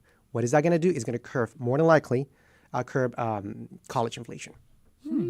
Oh, well, I guess hopefully. when I look at this, though, I do wonder if somebody who has never had an adult that has a child that's never had a bank account, if they would actually go in and make a bank account for their child in order to get this. The way things stand right now, you do not need a bank account to have one of these. Okay. What do you have to have? I mean, Social Security number. Ooh. Which, of so course, it's for only Social Security it's only American number. citizens. So not a bank account. Mm-hmm. But you have to have a Social Security number. Which means you have to have a mother or father who's an American citizen. Correct. So that you're an American citizen. Correct. Wait, what about birthright citizenship? If you have a Social Security number, regardless of your birthright citizenship, regardless of your status, if you are legal in the United States, if you have a Social Security number, then you can apply for the account. Now, there's 2 different things in this answer. One thing is opening the account. The other thing is getting the 1,000 credit for the government. The requirements are different from both of them. Okay, define. So in order for you to be eligible for an account, again, any child under the age of 18 with a Social Security number, that's it. In order to qualify for the $1,000, you have to be eligible for an account. So you have to have an existing Trump account, but also be born between January 1st of 2025 and December 31st of 2028. Okay. His term. Correct. Yes. Correct. Which means I have a 5-year-old, I have a 3-year-old. You're They good would to not go. qualify for that. Oh, they would not don't. qualify for that. Because they Your were next born. kid, Correct. Your My next kids kid won't does. either. Your 0 kid So you got to does. have another one. There you go. You qualify. TBD with my wife. We're barely trying to keep up our 2 Do alive. you worry this creates a false sense of security for parents, thinking, wow, we got this money now, we're in good shape? Yes, it does. We have a call, by the way. Patrick from Southeast Houston. Patrick, what's your call? What's your question or comment? Well, I don't think that it doesn't seem very beneficial. And I think the problem that I have with it is that they're wrapping in this conversation about the benefit of the child from the education point of view 18, 19, 20 years from now. And I guess I just wonder, wouldn't increasing the FAFSA be more beneficial for children right now for their parents, or increasing the amount of a tax exemption for children be more beneficial to the family or to the child? We're going to stop you there, Patrick, because our guest's head is bobbing so much on this one. Definitely. I wish this addressed the underlying issue in a more direct way than it does. To me, this account, it's not, again, they don't even, once you read the IRS notice, it doesn't even talk about college whatsoever. It just pushes out, markets and advertises the $1,000 then that children can get. But you're right. Wouldn't it be more beneficial for students to rework FAFSA? It was reworked a couple of years ago for the benefit of people, so it was a great reworking. But yeah, definitely improving the FAFSA, making FAFSA a lot simpler to fill out, making the student aid index, which is how much it determines, or the number that determines how much you're going to get in financial aid, expanding the allowance, definitely, that would help tremendously. However, even though they didn't address that directly, The biggest underlying issue is the cost of college, which again, even though it wasn't addressed directly, again, the provision of how much money you can go into debt to pay for college will help indirectly the conversation. So, Juan, as a parent of a 9-year-old and a 5-year-old, what advice would you give to parents looking at down the road the cost of college? Not have another one. Touche. Yeah, definitely. Start planning. We are guilty again. 5-year-old, 3-year-old. So we're in the same boat, almost the same boat. Yeah. I'm just potty training a little bit more, but it's closer than we think, and it comes by faster than we think. Yeah. And the only way for you to afford a 6-digit education that will be 6-digit if your child goes to at least 4 years worth of state school in state, it's to start planning now from 2 standpoints. Financially, how much do you need to set aside to be in good shape, first and foremost? And secondly, start preparing your children around that conversation. Granted, it's kind of hard to do with a 3-year-old, with a 5-year-old, but I do believe the 9-year-old understands a little bit better. Start planting the seed of, well, you're doing all these school situations so you can go into college and become someone bigger. And it's a big responsibility, so let's start working now to start taking it seriously. Not everybody can play football. Correct, yeah. Not me, definitely. Juan HernandezAriano is a local certified financial planner at 1-7. Juan, thank you so much for joining us on Hello Houston. Yep. And coming up, White Christmas at Theater Under the Stars. Stay with us as Hello Houston continues.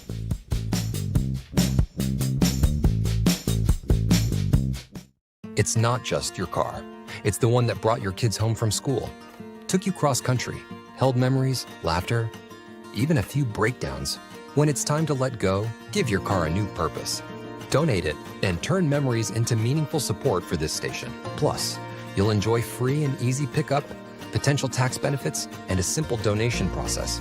Your gift supports the programs you and your family love. Donate today and help keep public media strong.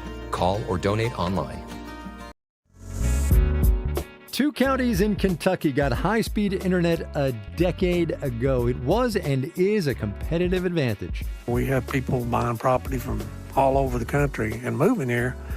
I'm not saying it's just because of fiber broadband, but that is a factor. I'm Kai Risdal. More from the People's Rural Telephone Cooperative next time on Marketplace. You're going to listen to Marketplace coming up tonight at 6:30. Houston Matters wants to hear from you about story or guest ideas for future programs, or pet care or gardening questions you'd like us to tackle when those subjects come up each month on the show. Or maybe you have suggestions for how we can improve the program and provide a better public service. Reach out anytime at talk@houstonmatters.org. I'm Craig Cohen. Join us for the next Houston Matters, weekday mornings at 9 here on News 88.7. Support comes from the Welcome Group and Welcome Wilson Jr., President and CEO. With over 9 million square feet of manufacturing and industrial facilities in over 130 locations in Texas and the Southeast. More at welcomegroup.com. Houston Public Media is a service of the University of Houston and is supported with your gifts to the Houston Public Media Foundation. More information available online at houstonpublicmedia.org/donate. And now back to Hello Houston. To comment on any of today's topics, call 713-440-8870 or email us at talk@hellohouston.org. Now back to Ernie Manous, Celeste Diaz-Sherman, and Frank Billingsley. This holiday season, Theater Under the Stars is inviting Houstonians to check out their newest production of Irving Berlin's White Christmas, a musical adaptation of the beloved 1954 holiday film classic, featuring unforgettable show-stopping numbers like Blue Skies, I Love a Piano, and of course, that best-selling hit single, White Christmas. The musical is about 2 friends who team up with a pair of sisters to save a Vermont inn. It has romance, nostalgia, and of course, snow. which makes me very excited. We'll talk more about that. Here to tell us more about it, she plays the role of Betty Haynes. It is Houston's very own Courtney Markowitz. Hello there, Hello. Courtney. Welcome to the program. If you'd like to join the conversation, 713-440-8870.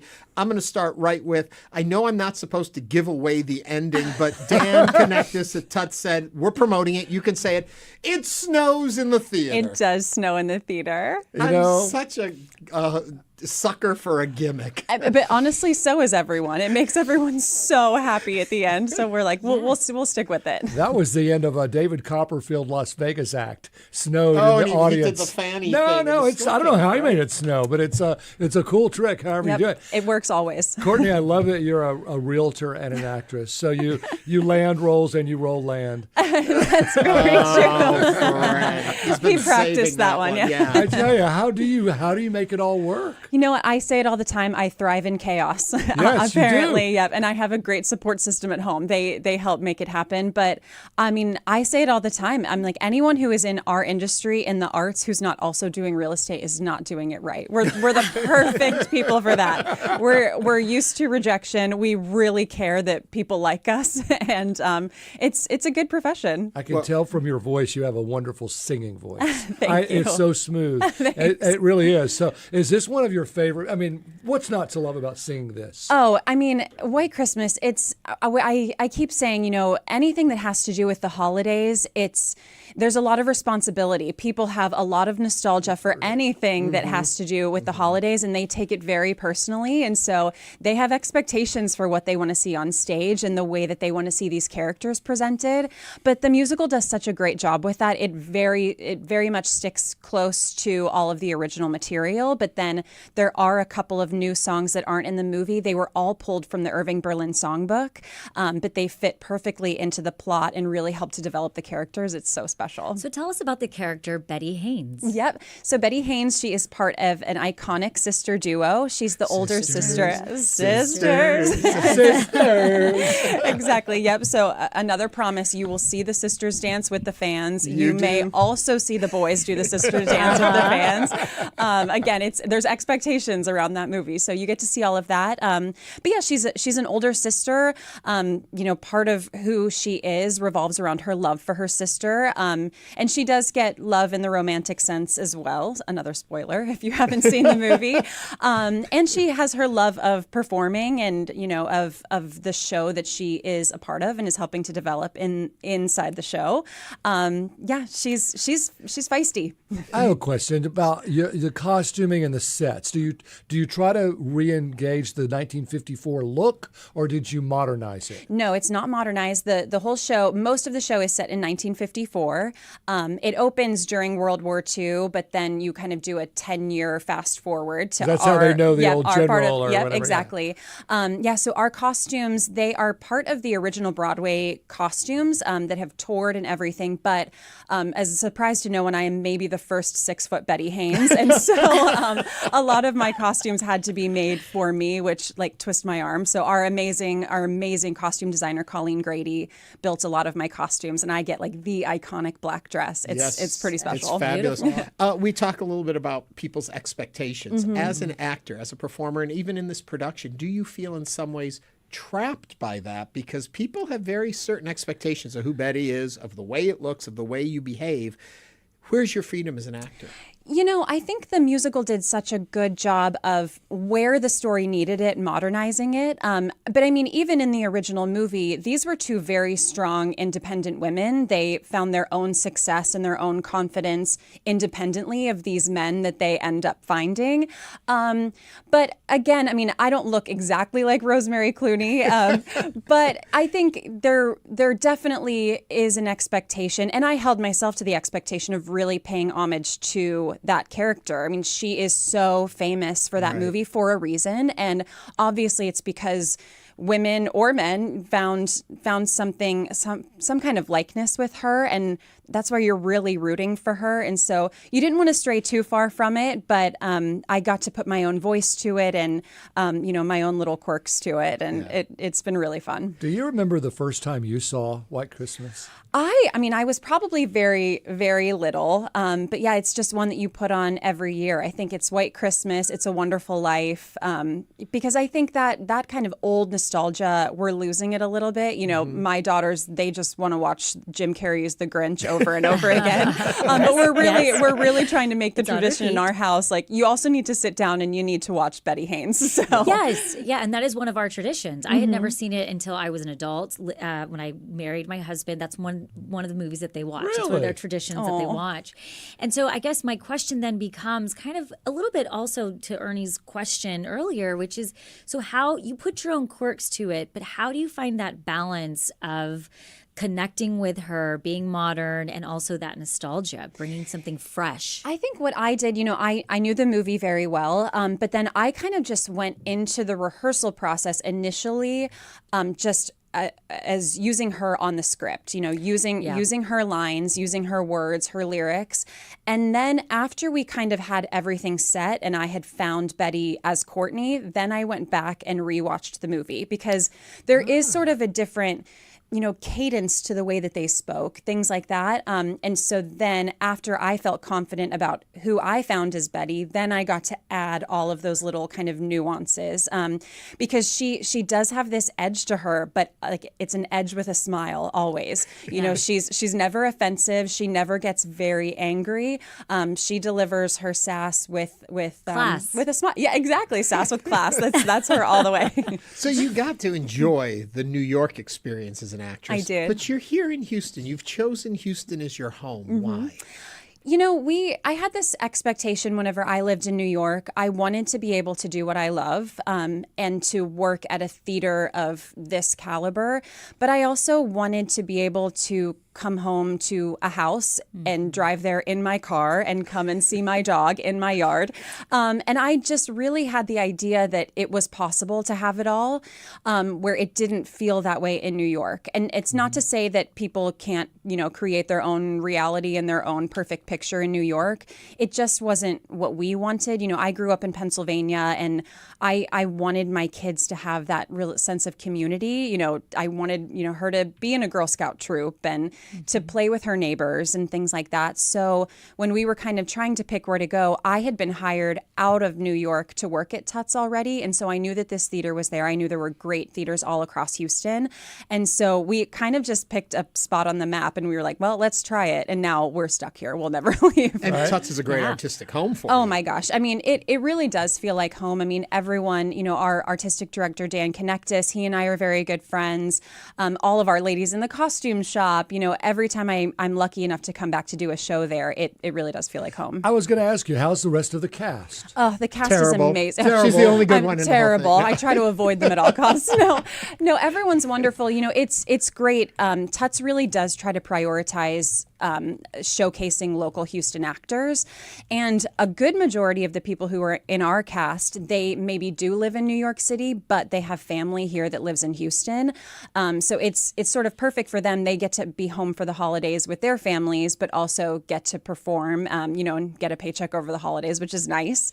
And then we have, I think there are 4 performers in our show who are just local New Yorkers who don't have any ties to Houston, but they are worth it. They're pretty incredible. So I was going to say, talk about the Christmas feeling you folks have among the cast. Every night you celebrate Christmas and it snows. It's easy to do.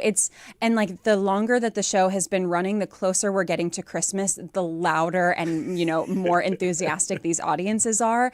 But it's so nice, and we really kind of go to war together as a cast, and like we performed at the Thanksgiving Day parade. So we as a cast, we spent Thanksgiving together. We do Secret Santa together as a cast, and we close on Christmas Eve. So we're spending half of the holiday together.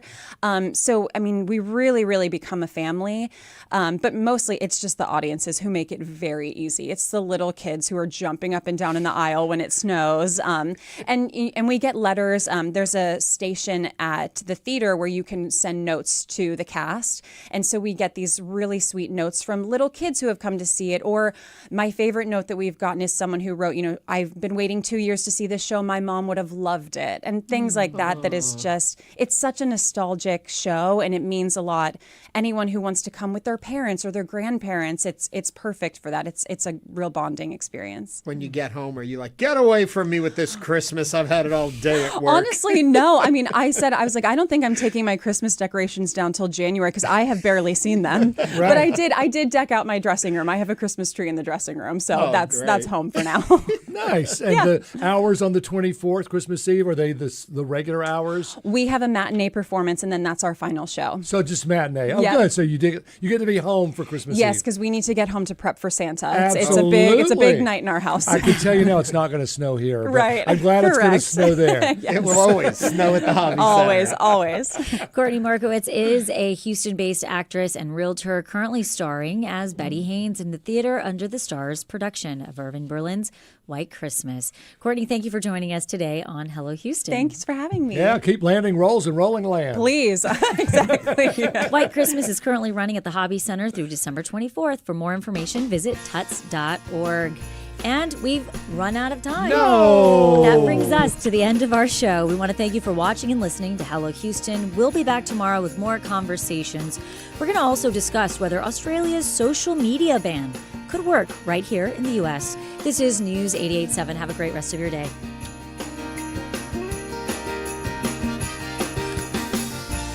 Thanks for listening to Hello Houston. Join us every Monday through Friday from 11 a.m. to 1 p.m. to talk all things Houston. The Hello Houston production team includes Garrett Bowman, William Menjivar, Jen Altine, Todd Holslander, and Jim Kovacic. For the latest in local news, subscribe to the Hello Houston daily newsletter at houstonpublicmedia.org. Hello Houston is a production of Houston Public Media. The opinions expressed by the guests of this program are solely their own and do not represent the views of management, staff, or underwriters of Houston Public Media. This is News 88.7.